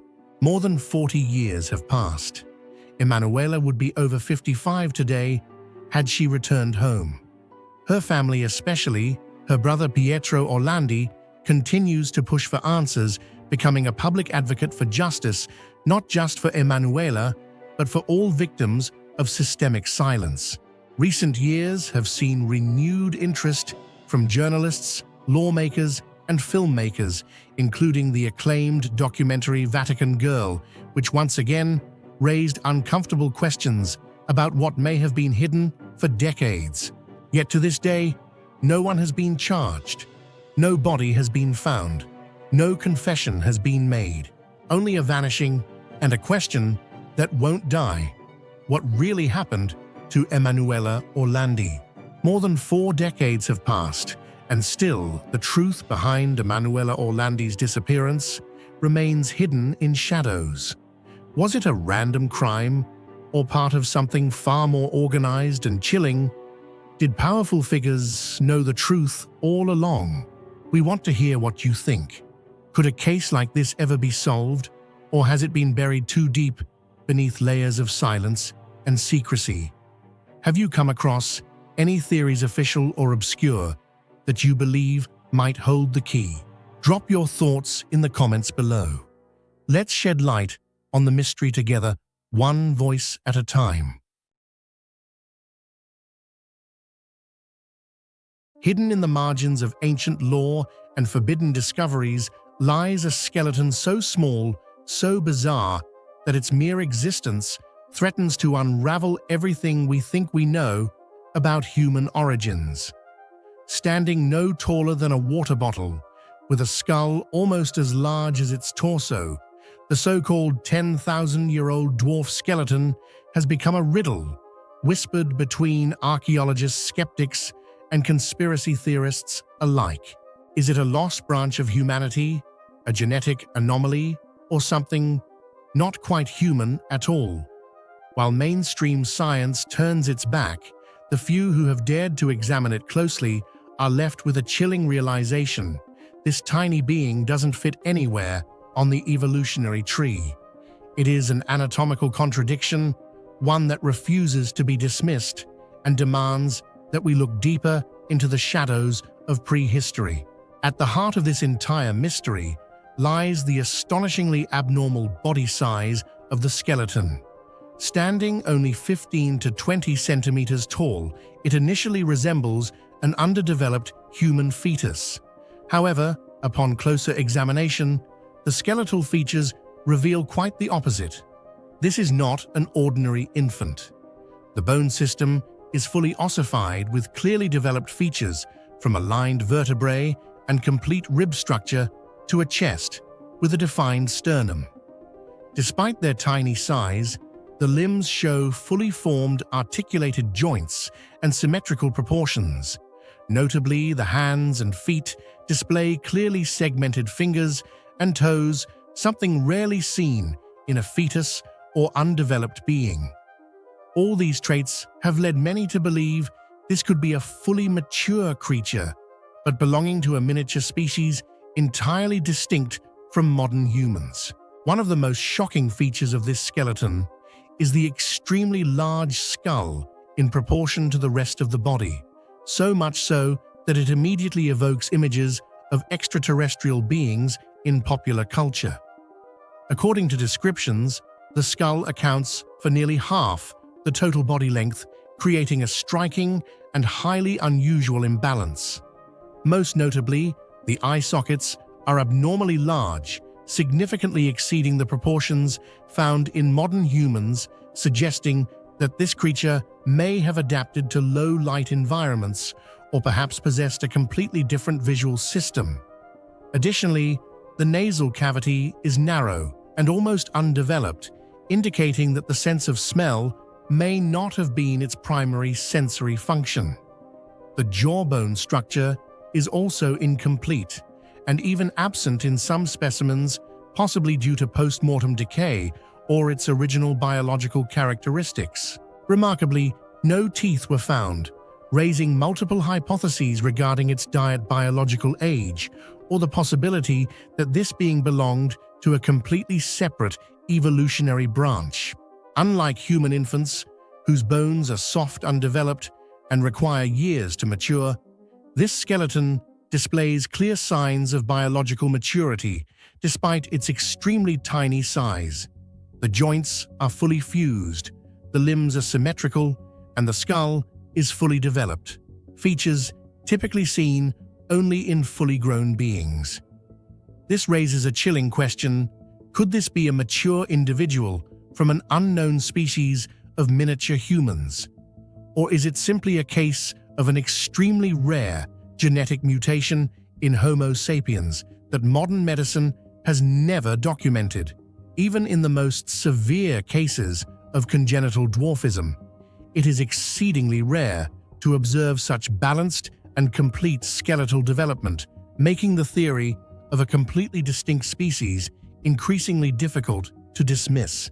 One aspect that especially puzzles researchers is that the skeleton shows no signs of deformities or pathological conditions commonly seen in cases of congenital dwarfism. Typically, developmental disorders leading to extremely small stature are accompanied by clear abnormalities, curved bones, misaligned limbs, misshapen or asymmetrical skulls.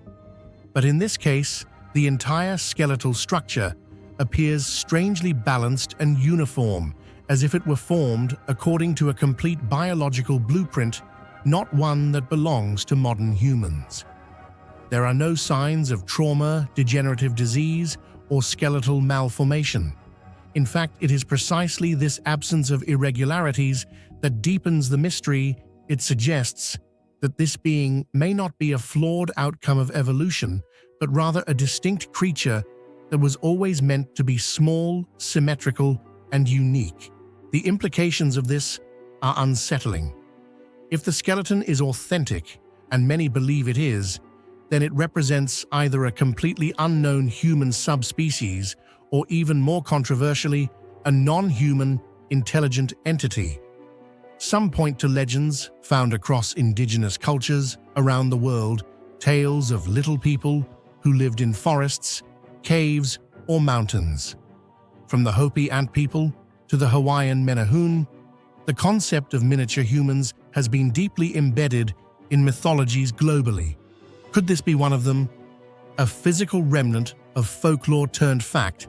Of course, mainstream science has mostly rejected such conclusions, often dismissing the skeleton as a hoax, a misidentified fetus, or even a case of extreme pathology. Yet critics of this view highlight that no pathology known to modern medicine fully accounts for the observed bone structure. Furthermore, radiocarbon dating performed on surrounding materials has indicated an age of over 10,000 years, placing this being's existence near the end of the last ice age, a time when the Earth's environment and biosphere were dramatically different. Skeptics often point out the lack of peer-reviewed studies, limited sample availability, and questionable provenance of the artifact. But that's precisely what fuels the enduring mystery. If this skeleton is indeed a fake, why has it not been conclusively debunked in the decades since it emerged? And if it's real, why has it not been studied further? Why do reports surrounding it mysteriously disappear? And why do researchers who investigate it often find their work silenced or disregarded? The questions only grow more complex. If this was a member of an ancient miniature race, what happened to them? Were they a rare evolutionary offshoot? Were they wiped out by natural disasters, disease, or by competition with larger hominids? Could they still be hidden in remote, unexplored parts of the world? Or worse, intentionally covered up? In the age of DNA sequencing, microscopic analysis, and global scientific collaboration, it would seem easy to resolve such a mystery. But perhaps that is exactly what makes this case so disturbing. The 10,000-year-old dwarf skeleton is not just an anomaly in bone and shape, it is an anomaly in scientific treatment, in institutional response, and in our willingness to accept that not all things fit neatly into known categories. It stands tiny, fragile, and silent, as a challenge to the boundaries of human understanding. In the end, the skeleton forces us to confront a truth that many are unwilling to admit, that human history might be far stranger than we believe, and that the Earth may have once hosted beings that today exist only in myth shadow and forgotten bone. So what do you think this tiny skeleton really is? A long-lost branch of ancient humans, never documented by science? Some kind of extraterrestrial being, or simply an extremely rare mutation that has been exaggerated over time? Share your thoughts in the comments. Which theory do you believe in most? And why? Who knows, your perspective might just open up a whole new way of understanding this mystery that has lasted for tens of thousands of years. In the frigid, desolate waters off the coast of Antarctica, where sunlight never reaches and the crushing pressure would destroy any man-made device, a strange image suddenly emerged. On August 29, 1964, the American research vessel Eltanin accidentally captured a photograph of a bizarre object standing upright on the ocean floor more than 4,000 meters deep. It wasn't a rock, nor did it resemble any known marine organism. Instead, it appeared to be an antenna with a perfectly symmetrical structure, looking like something assembled with advanced technology. At first glance, it resembled a signal-receiving device, small branches radiating outward in evenly spaced formations, almost as if it were designed for a specific function. But who or what could have placed it in a place nearly untouched by human presence? And why, after nearly 60 years, can we still not say with certainty what it is? From that moment on, one of the ocean's most perplexing mysteries was born: the Eltanin antenna. And what makes it truly haunting is the cascade of bizarre, implausible, but impossible to fully dismiss theories about its origin, its purpose, and its true nature. At a depth of over 4,000 meters beneath the icy waters off Antarctica, where life is nearly non-existent and the water pressure is enough to crush most man-made devices, a strangely shaped object appeared in a photograph taken by the research vessel Eltanin. What astonished scientists was its highly symmetrical structure that looked intentionally designed, a vertical column standing firmly on the ocean floor with evenly spaced branches spiraling outward, resembling some kind of signal antenna.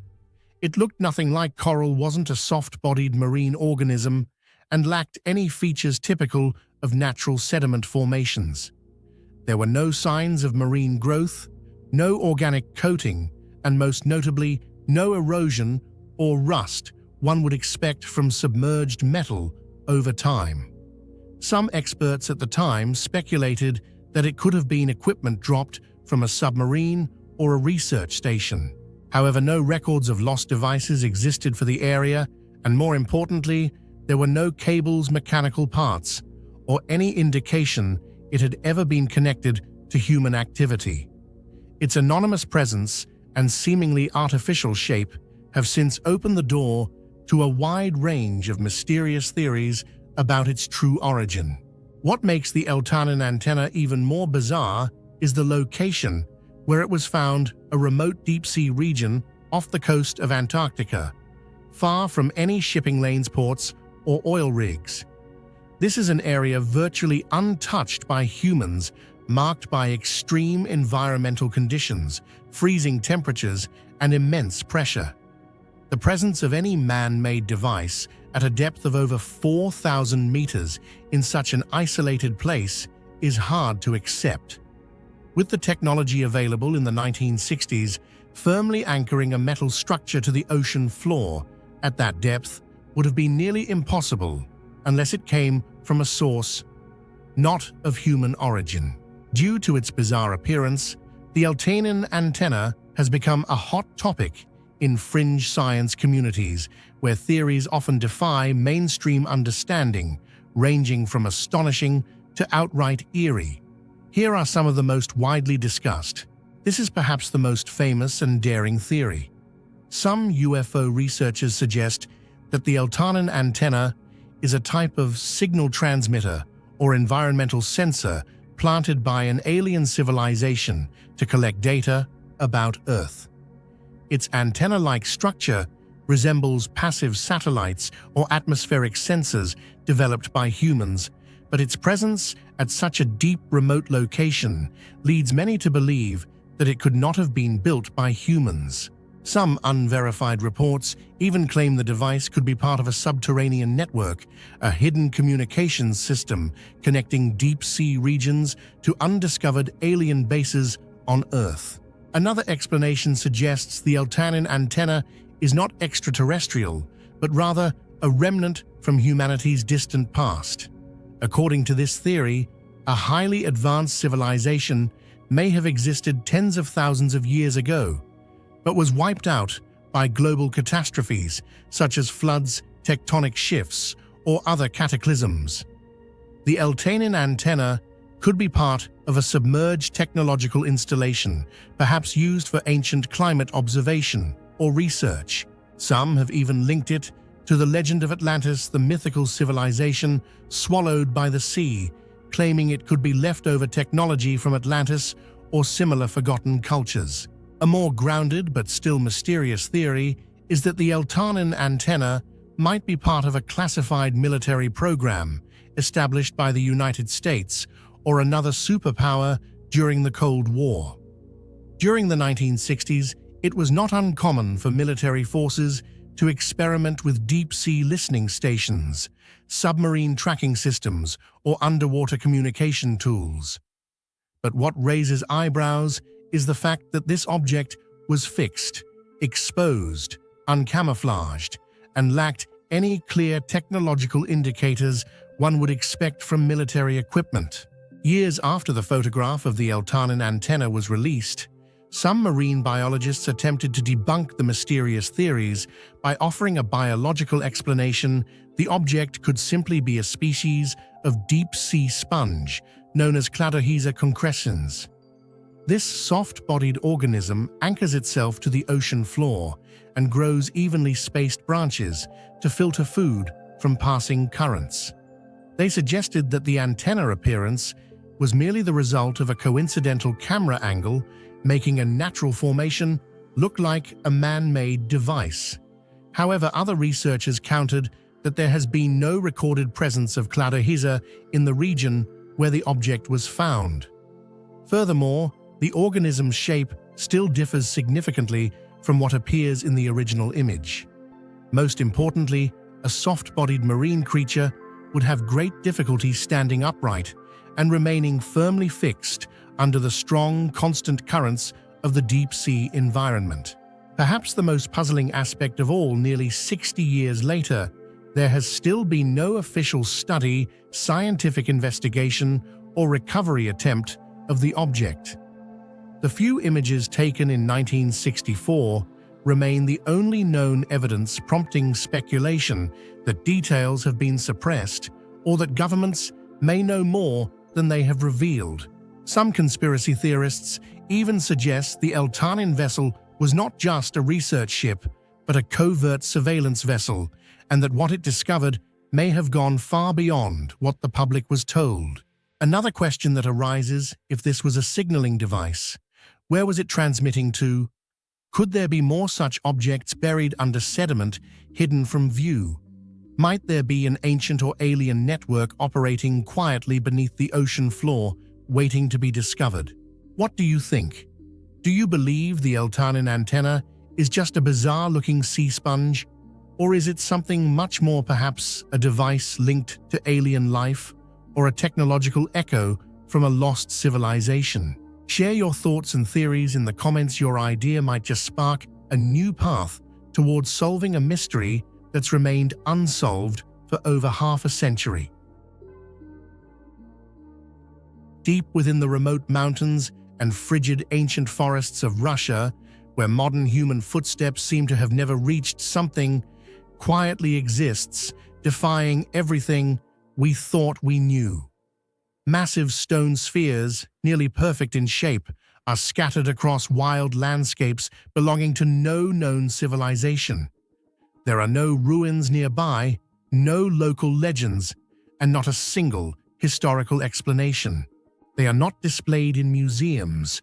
No one knows who created them. No one knows for what purpose.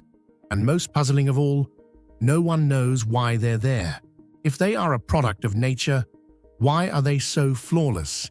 If they were made by humans, then who had the skill to craft such things in such remote places and in a time without modern technology? That question remains unanswered to this day, and that is exactly what makes the Russian megaspheres one of the most bizarre and captivating mysteries still left on Earth. At first glance, these massive stone spheres might seem like the result of natural processes, such as mineral concretions slowly worn down over time. However, upon closer inspection, a number of unusual details become apparent. Some spheres exceed 3 meters in diameter, weigh several tons, and have surfaces that are almost perfectly smooth. Remarkably many feature sharp concentric grooves, symmetrical veining, and even straight, precise cuts that appear to have been made by modern machinery. These characteristics not only go beyond what natural geological formation typically produces, but also lead scientists to ask a serious question. Are these truly natural formations or evidence of an ancient civilization that human history has yet to recognize? Unlike the famous stone monuments of Egypt or South America, which can be clearly linked to specific cultures, accurately dated, and placed within known human settlements, the stone spheres found in Russia exist entirely outside any established historical framework. They are absent from local legends, bear no inscriptions, or carvings show no signs of human activity or ritual use nearby, and most notably, no ancient civilization known to have existed in the region is believed to have possessed the technology required to craft such large, perfectly round stone objects. Archaeologists have been unable to associate them with the Scythians, the ancient Rus, or any indigenous group known to have lived in the area.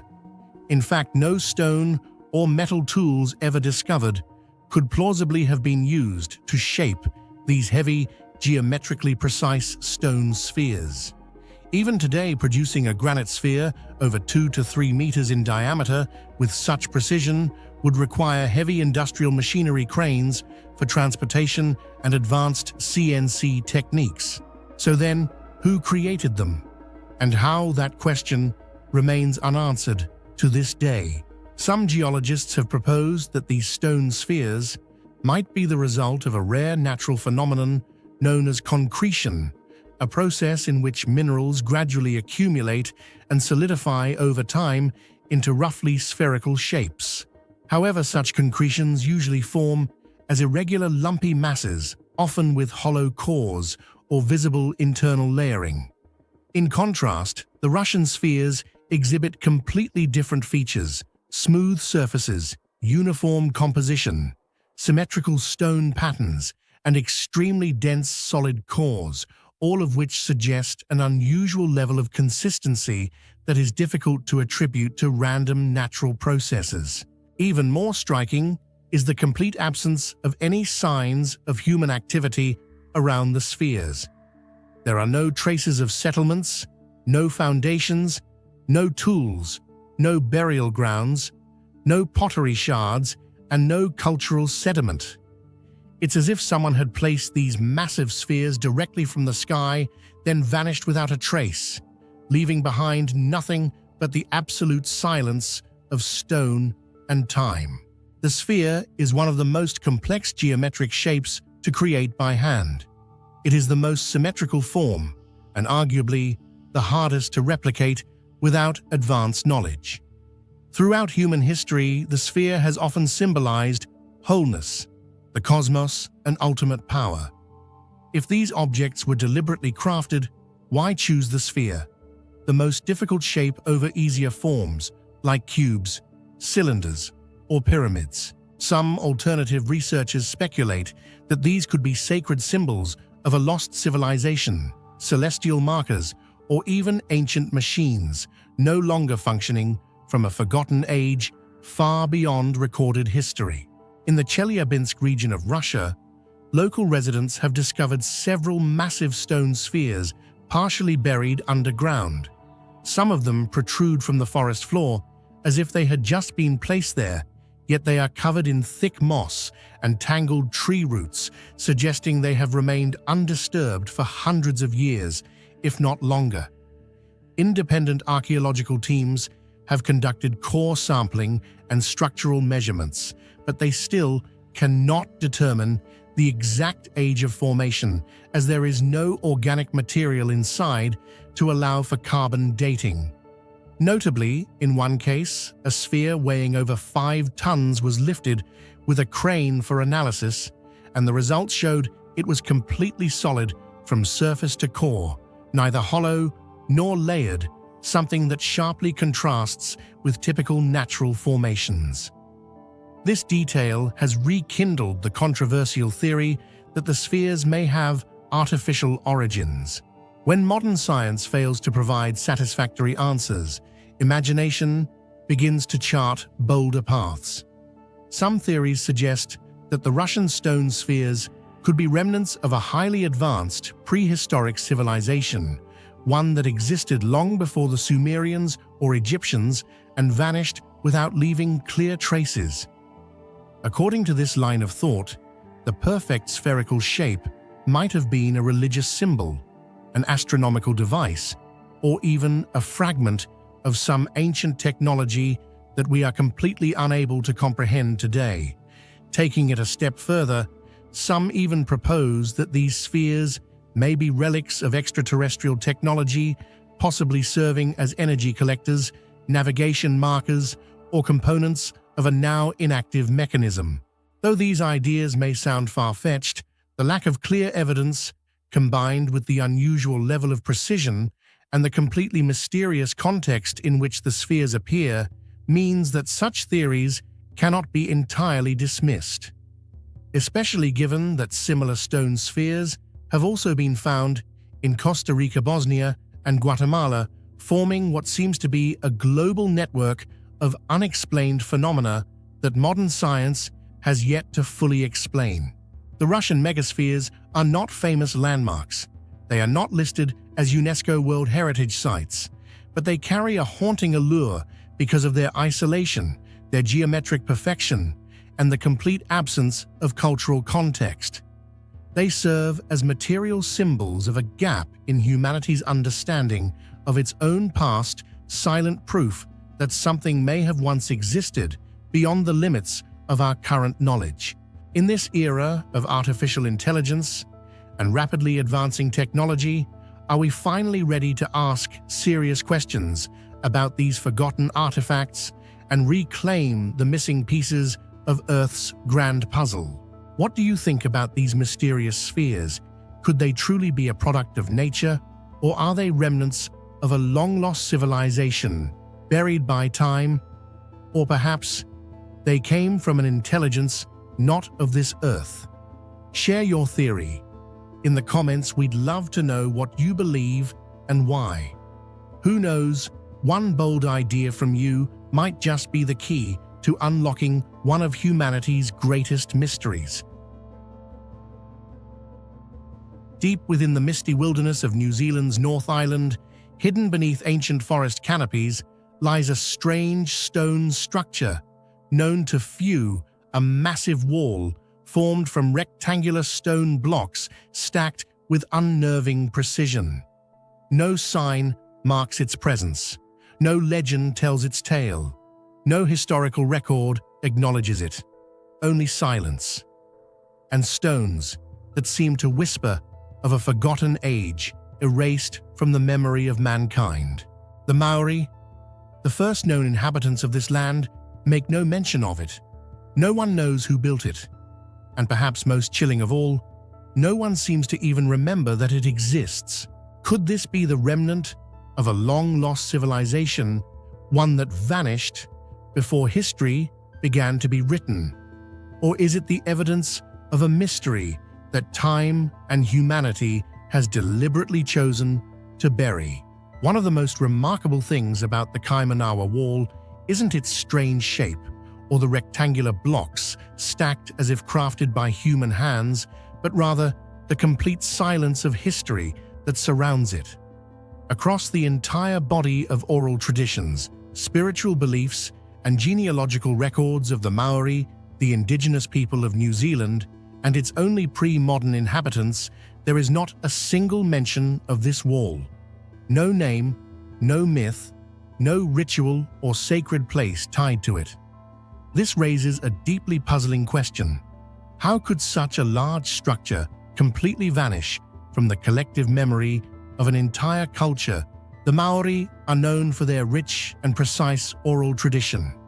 Major events, sacred sites, ancestral lineages, all are remembered through traditional songs, waiata folktales, purakau, and genealogies, wakapapa. These sacred elements are passed down through generations, ensuring they do not fade from communal knowledge. So why is it that the Kaimanawa Wall is entirely absent from this vast cultural memory? This strange absence has sparked foundational questions. Could this be a pre-Maori relic built by a civilization that lived here long before the arrival of the Polynesians? Or is it simply a natural geological formation that by chance takes on a shape so uncanny that it fools the human eye into seeing architecture? The issue grows more complex when examining the physical characteristics. If it is natural, why does the rock formation not resemble any known type of geological fracture common to the region? But if it is man-made, then who built it? Who were they? Where did they live? And what could have caused every trace of their existence to vanish completely, leaving behind not even a story, a symbol, or a myth for future generations to remember? In addition to the complete absence of any mention in indigenous records or legends, the Kaimanawa Wall has become the center of a highly controversial theory that New Zealand may once have been home to an ancient civilization that existed long before the arrival of the Maori people. According to some independent researchers and alternative scholars, the wall, composed of rectangular basalt blocks stacked in straight, orderly layers, cannot simply be the result of natural geological processes. To them, it is the final remnant of a prehistoric community, a culture that has been almost entirely erased by history and time. From this perspective, the Polynesians' ancestors of the Maori were not the first settlers of Aotearoa, but rather latecomers who may have unknowingly taken over a land that had once been inhabited by another people. If this is true, then the Kaimanawa Wall is not merely an archaeological mystery. It is a silent, forgotten, and living testament to a chapter of history that was never written down. A chapter with no name, no descendants, and no legends to remember it. However, the mainstream scientific community firmly rejects this hypothesis. They categorize it as a form of pseudo-archaeology arguments, lacking empirical evidence, credible archaeological support, or reliable dating methods, often driven by emotion or personal bias. Some scientists even argue that promoting a pre-Maori civilization theory can carry implicit racial overtones, as it risks undermining the Maori's rightful place as the original people and cultural guardians of the land. And yet the fact remains, the wall is still there, with a puzzling structure that no official scientific explanation has yet accounted for. If it's natural, why has there been no excavation? If it's man-made, why the silence? The complete absence of any serious investigation only deepens the suspicion for many that perhaps beneath those moss-covered stones lies a truth modern history is not yet ready to confront. The site of the Kaimanawa Wall is not easily accessible. It lies deep within forested terrain, close to the Waiouru military training area, a detail that has restricted public access and exploration. Some independent explorers have reportedly been turned away or told not to proceed further. What's more concerning, no formal archaeological excavation has ever been conducted at the site.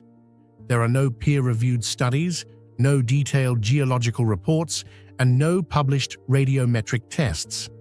Unlike other mysterious ruins around the world that attract academic and governmental interest, the Kaimanawa Wall remains almost deliberately ignored. This lack of interest in such an unusual formation has only intensified suspicions among fringe researchers. Could it be that something is being hidden?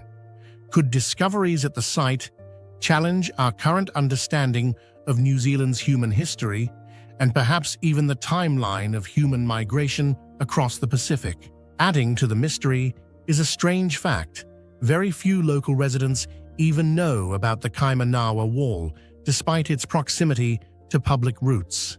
Most people who are aware of it have only learned about it online or through independent YouTube documentaries. If it were just a natural arrangement of stones, it should appear in geological records. If it were truly ancient architecture, there should be at least one reference in Maori oral tradition. But neither exists, as if someone somewhere deliberately edited this wall out of human memory. Some have compared this to the Mandela effect, a phenomenon where groups of people collectively misremember something. But in the case of the Kaimanawa Wall, this feels like a reverse Mandela effect. Instead of misremembering, humanity remembers nothing at all, even though the evidence stands before our eyes. The Kaimanawa Wall is more than just a pile of stone blocks.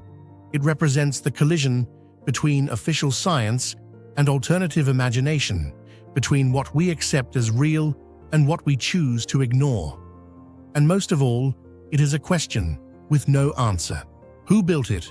Why did the Maori not record it? And could this be the last trace of a lost civilization erased from history? Perhaps instead of denying or dismissing it, we should begin by acknowledging what we do not yet understand. Because one day, the silent stones of the Kaimanawa forest may speak louder than all our written histories and force us to rewrite the story of who came first. What about you? Do you think the Kaimanawa Wall is just a random natural formation, or could it truly be the remnant of a civilization deliberately hidden by time and history? Are we possibly overlooking a vital chapter in the human story of the South Pacific? Share your thoughts in the comments below, and if you have your own theory, don't hesitate to speak up. Your perspective might just unlock an entirely new way of looking at this mystery. Buried beneath the desert sun of Luxor stands a monument that has outlived empires, the Karnak Temple, vast, majestic, eternal. But hidden among its towering pillars and weathered hieroglyphs lies a secret that no textbook ever taught us. A secret not seen, but heard. Not through language, but through vibration, through stone. This is not just a temple. It is a forgotten machine, an ancient cathedral of sound. Within certain chambers, stone columns hum with resonance. A whisper carries for meters. A tap awakens a tremor, and no one can fully explain why. Welcome to the Karnak Sound Temple, a sacred space where echoes refuse to die, where the past is not silent, but still speaking, if you know how to listen. Hidden within the labyrinth of ancient ruins where gods were once worshipped and pharaohs left their footsteps, a strange phenomenon has drawn the attention of archaeologists, sound engineers, and modern scientists alike. Certain stone columns in the Karnak Temple have the ability to resonate when lightly struck or even when spoken near. The sound produced is not just an ordinary echo, it is a deep, haunting hum, sometimes trembling like an ancient musical instrument awakened after thousands of years of silence. Remarkably, this phenomenon is not random. It occurs in specific locations, is consistently repeatable, and has remained astonishingly stable over time despite the effects of weather erosion and the passage of millennia. This has led many to believe this is no accident, but a deliberate design crafted thousands of years ago. What makes this phenomenon so remarkable is not merely the sound itself, but the unlikelihood that it was accidental. These aren't cracks in the stone or accidental echoes from hollow walls. These resonating columns appear to have been crafted with intentional precision, as if the ancient builders of Karnak understood principles of acoustics long before the birth of modern physics. Modern archaeologists and sound engineers have analyzed the unique columns within the Karnak temple and discovered a fascinating phenomenon. Some of the pillars emit sound at frequencies ranging from 80 to 120 Hz, matching the lowest range of the human voice or the gentle pulse of a slow-beating heart. When standing nearby, one doesn't just hear the sound, they feel it through chills, slight pressure in the chest, or a sensation of bones vibrating in sync with the resonance. These physiological reactions have led researchers to propose a bold hypothesis.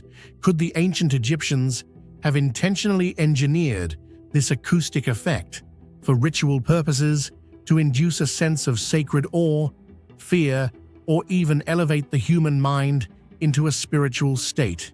Even more compelling is the theory that these columns were not solid all the way through. CT scans and ground-penetrating radar suggest internal cavities, air pockets, or varying densities within the granite and sandstone cores. These inconsistencies, some believe, were placed intentionally to create specific vibrational feedback when interacted with. One of the most intriguing aspects lies in the sophisticated geometry of the stone columns. They are not perfectly symmetrical, as they might first appear. Instead, many are carved with vertical flutes, gentle curves, or gradually taper toward the top features that may have been intentionally designed to guide the flow of sound waves. The surrounding space also contributes to the effect. In certain areas of the temple, a whisper can carry clearly across the room, while a shout may be mysteriously absorbed into silence. This arrangement suggests a level of understanding of acoustics that goes far beyond aesthetics, as if Karnak was designed not only to be seen, but also to be heard. The true purpose of the resonating columns in the Karnak temple remains a mystery, but numerous scientific and esoteric theories have been proposed to decode their role. One prominent theory suggests that the low-frequency sounds produced by these pillars were used in initiation rituals or meditative practices. These slow, deep vibrations could have induced altered states of consciousness similar to the effects of shamanic drumming or modern binaural beats used in meditation. In such moments, participants wouldn't merely hear the sound with their ears, they would feel it throughout their bodies, as if the entire space was vibrating in unison with their minds. Another theory posits that these columns were not just architectural elements, but tools to summon the divine, with sound acting as a medium to communicate with the gods. When priests struck the columns, the resulting deep resonance would fill the temple hall, perceived as the voice of the gods, creating an atmosphere of reverence and awe, making prayers feel sacred and alive. Additionally, some modern researchers suggest that the ancient Egyptians may have understood and applied sound therapy, a field science is only beginning to explore. The frequencies emitted by the columns, especially within the temple's enclosed space, may have aligned with natural healing frequencies such as alpha or theta brain waves, helping to relax and rebalance the human body and mind. If this theory holds true, Karnak was not merely a place of worship, it was also a healing center, powered by ancient acoustic technology far beyond the scientific understanding of its time. But the ultimate truth remains just out of reach. No ancient inscription explains this feature. No historical record confirms it. The resonating columns of Karnak remain one of Egypt's most haunting scientific mysteries, a whisper from the past, encoded in stone. And it's not just Karnak. Similar acoustic phenomena have been reported in other megalithic sites, the Hypogeum of Hal Saflieni in Malta, the Oracle Chamber in Chavin de Huantar, Peru, and even parts of the Great Pyramid. But Karnak is unique in one key aspect: its scale. With over 100 stone columns, some over 10 meters tall and 3 meters in diameter, the chance for such acoustic engineering to emerge accidentally is astronomically low. In a modern age of lasers, satellites, and artificial intelligence, we still cannot fully explain how these ancients without digital models or metal tools could have carved sound into stone. Could there be knowledge lost to history? A forgotten science that blended architecture, ritual, and sound into a unified spiritual technology? The Karnak sound temple poses more questions than answers. Were these resonating columns deliberate instruments or miraculous accidents? Did ancient Egyptians harness the physics of vibration for sacred power? Or are we, with all our technology, still deaf to the voices of the past? One thing is certain: when you walk between those giant pillars, you do not hear echoes, you feel them. The stone hums, the air vibrates. And in those moments, you are no longer just a visitor. You are a part of something eternal, something deeply human, something we may never fully understand. Perhaps some mysteries aren't meant to be solved. Perhaps they are meant to be heard. Were the singing stone columns of Karnak merely a coincidence of nature, or are they evidence that the ancient Egyptians possessed acoustic knowledge far beyond their time? Could we be standing before a form of spiritual technology that has long been forgotten? Share your thoughts in the comments. Do you believe this is a natural phenomenon or a trace of an ancient intelligence that modern science has yet to decode? Beneath the earth of Italy's Campania region, once the most decadent resort paradise of the Roman Empire, lies a structure that has left archaeologists and modern engineers speechless: the tunnels of Baiae. These are not mere ruins of forgotten corridors, but a subterranean labyrinth crafted with astonishing precision, seamlessly blending architecture, geothermal engineering, aerodynamics, and psychological effects.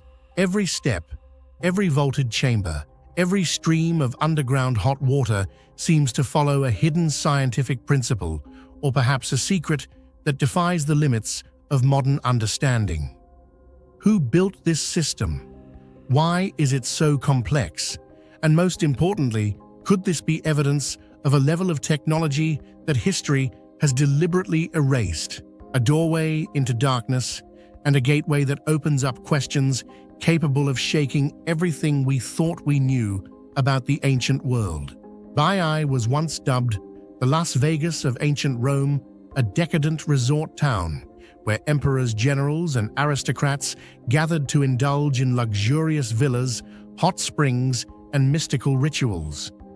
But beneath this glorious surface, archaeologists uncovered a vast network of tunnels stretching hundreds of meters, winding through volcanic rock with a design far beyond the basic needs of people from that era. These tunnels were not mere aqueducts or storage passages. Some pathways descend steeply into the earth, narrowing before suddenly opening into high-vaulted chambers. Some even connect directly to underground hot springs with astonishingly controlled temperatures. The spatial layout, light, water flow, humidity, and airflow suggests that the Romans, or perhaps an earlier civilization, had calculated every physical detail with such precision that even today we would need modern tools to replicate it. What astonishes modern engineers the most about the tunnel system at Baiae is the remarkable level of engineering in both design and construction, far beyond the conventional building standards of the ancient world. Materials such as tuff, a soft volcanic rock easy to shape, and pozzolana volcanic ash were not only used for their malleability, but also to create an exceptionally durable, water-resistant concrete that has remained intact for millennia. Notably, many tunnel sections feature perfectly parabolic arches, a structural form that evenly distributes pressure from the overlying earth and effectively prevents collapse. Even more impressive is the fact that every architectural detail, from the spacing of support columns and wall inclines to arch curvature and underground drainage, appears to have been precisely calculated, as if the builders had access to digital blueprints long before computers existed. Most striking of all is the natural hot water channeling system that harnesses gravity and pressure differentials alone, with no mechanical devices to transport water seamlessly to underground ceremonial chambers. As it flows, the changing pressure causes the water to emit a soft murmuring sound, perhaps intentionally designed as a spiritual effect, heightening the ancient perception of communion with the underworld.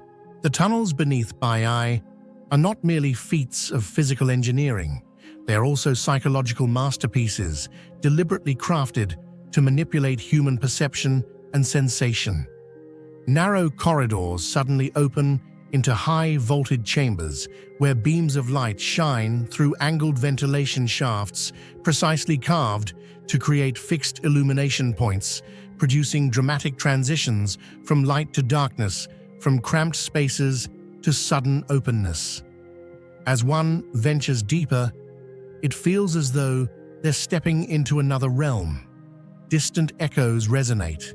Water drips in rhythmic patterns. Humidity shifts without warning, and blasts of heat rise from below, evoking the eerie sensation of entering the mouth of the underworld, where reality is subtly distorted. These effects are no coincidence. They appear to have been engineered for ritual purposes, guiding participants into altered states of consciousness, like an ancient initiation journey. Notably, some passages are constructed with gentle spirals or zigzag patterns, making it easy for travelers to lose their sense of direction, as if being pulled into an alternate dimension. One researcher once remarked, "This is a spiritual machine, programmed with stone water and light."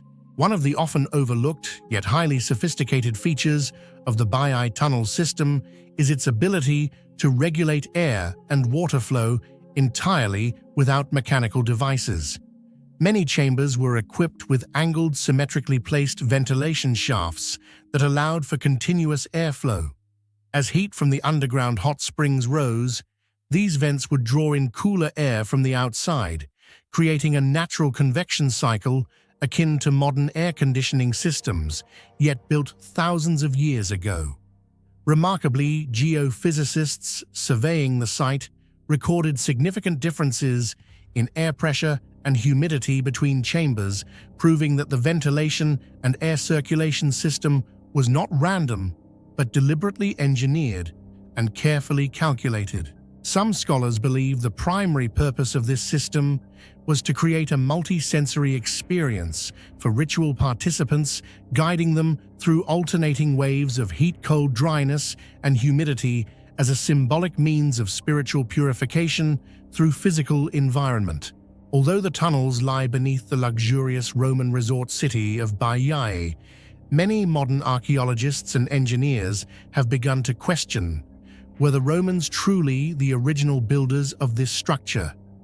The level of engineering far exceeds the typical construction capabilities of that era, combined with a ceremonial layout and architectural precision so refined that it has sparked new theories. Could this tunnel system be the surviving legacy of a lost pre-Roman civilization when compared to other ancient underground complexes like Derinkuyu in Turkey or the Hypogeum in Malta, both ritualistic, optimally designed, and still not fully understood? The similarities are striking. This leads to a larger unsettling question. Has history deliberately overlooked the earliest chapters of ancient engineering? Scholars have theorized that the tunnels were used for initiation rites, ceremonial journeys, in which participants underwent a symbolic death and rebirth. This wasn't just a metaphor. It was a literal physical experience, descending into darkness, hearing flowing water, feeling waves of heat, and finally being purified by cold water, as if the soul shed its darkness to re-emerge into the light. The spatial choreography reveals that the designer was not just an engineer, but a spiritual architect, someone who deeply understood human physiology and psychology, capable of inducing transformation through environment and sensation. Despite many explorations, the tunnels of Baiae still guard countless unanswered questions. Are there still ritual chambers hidden from view? Ancient scrolls embedded in the stone artifacts, left behind by the mysterious builders, all remain untouched beneath layers of earth and secrecy waiting. One thing is certain, this was never just a Roman bathhouse, as some simplistic theories claim. It is a cryptic masterpiece, blending science, architecture, mythology, and spirituality, a marvel that still surpasses 21st century understanding.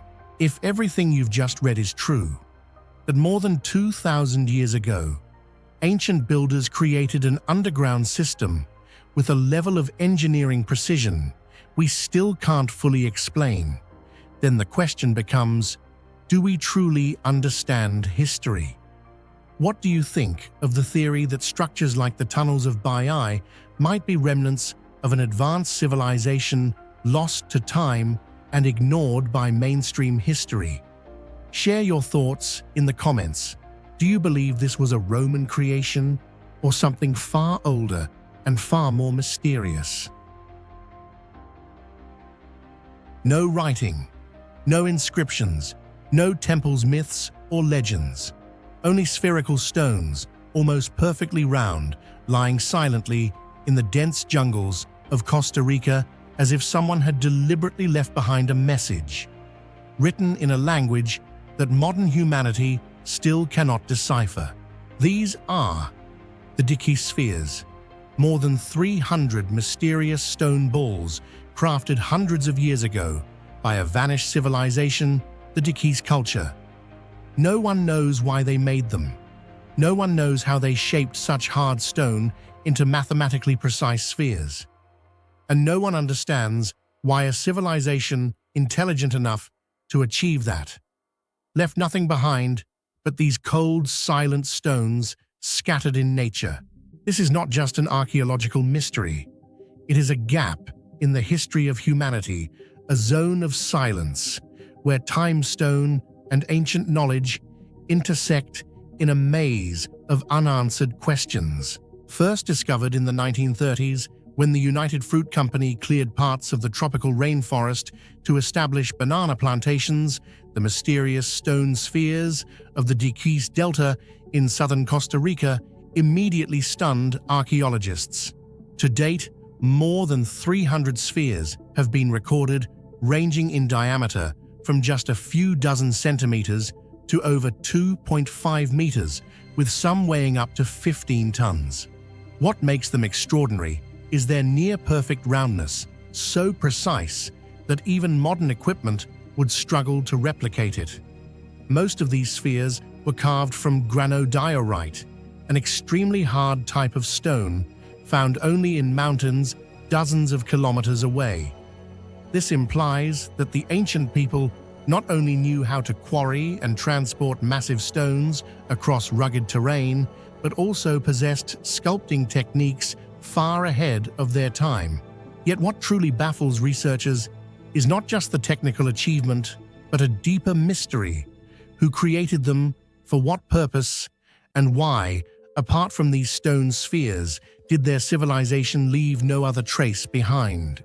Among all the puzzles surrounding the Dike stone spheres, the mystery of the culture that created them, the Dike people, is perhaps the most confounding piece of the puzzle. Researchers widely agree that these spheres were the product of a once flourishing indigenous civilization that thrived in the southern lowlands of Costa Rica between approximately 600 and 1500 AD, before disappearing entirely with the arrival of Spanish colonizers. But what is truly astonishing is this: they left behind no writing system, no symbols, no stone inscriptions, and no written records whatsoever. No temples, no archives, no carved texts passed down through time. All that remains are some pottery fragments, a few burial sites, and most prominently, hundreds of silent stone spheres scattered across the landscape. Unlike the Maya or Inca contemporary civilizations that left behind scripts, calendars, mythology, and oral traditions recorded in text or image, the Dikis seem to have been a culture that said nothing to posterity, at least not in words. This total silence renders any attempt to reconstruct their worldview, beliefs, or purpose for living incredibly difficult and speculative. Some theories propose that the Dikis may have been conquered by stronger neighboring groups or swept away in waves of migration and pre-colonial conflict, leading to their erasure without a trace. Another theory suggests that they were a purely oral society, where all knowledge was passed down through speech. And when the knowledge keepers died, the memory of their civilization died with them. But if they didn't write, carve, or record anything, why did they create such perfectly rounded stone spheres that modern technology struggles to replicate? These were not random artifacts. They reflect geometric thinking, an understanding of physical forces, and possibly a deep symbolic or spiritual language. That's why some modern scholars believe that these stone spheres may be the last material language left behind by a lost civilization, messages in stone sent into the great silence of history. Upon closer study, experts discovered that some groups of spheres were arranged in straight lines or arcs, possibly aligned with celestial events such as solstices or the movement of the sun, suggesting they may have served as part of ritual landscapes or ancient stone calendars. Other clusters were found near burial mounds, indicating a religious or funerary significance, perhaps functioning as guardians, spiritual markers, or symbolic representations of the afterlife or cosmic cycles. A more speculative theory proposes that the spheres may represent symbolic maps, possibly mimicking planetary positions, star constellations, or even legendary lands lost to time. Researchers such as Ivar Zapp and George Erickson presented this hypothesis in their book Atlantis in America, linking certain groupings of spheres to celestial coordinates. However, no conclusive evidence has yet been found to confirm such claims. The precise techniques used to shape the spheres remain a subject of debate. Without clear tool marks, most scholars believe the Dikis may have used abrasion with sand, softer stones, water, and fire, a slow and meticulous process that could have taken years to perfect each sphere.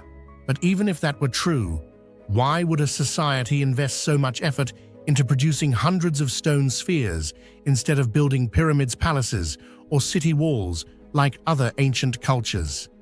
This paradox leads to an unsettling realization: they had the technical capacity, the vision, and yet left behind nothing else but these round stones. It is an irony of history that a civilization capable of producing such iconic works could not withstand the tides of colonization and cultural erasure, leaving them to be categorized today as a lost culture. Since their discovery, many of the spheres have been damaged or destroyed by treasure hunters who believed gold might be hidden inside. Others have been relocated from their original sites to decorate villas, parks, or corporate buildings.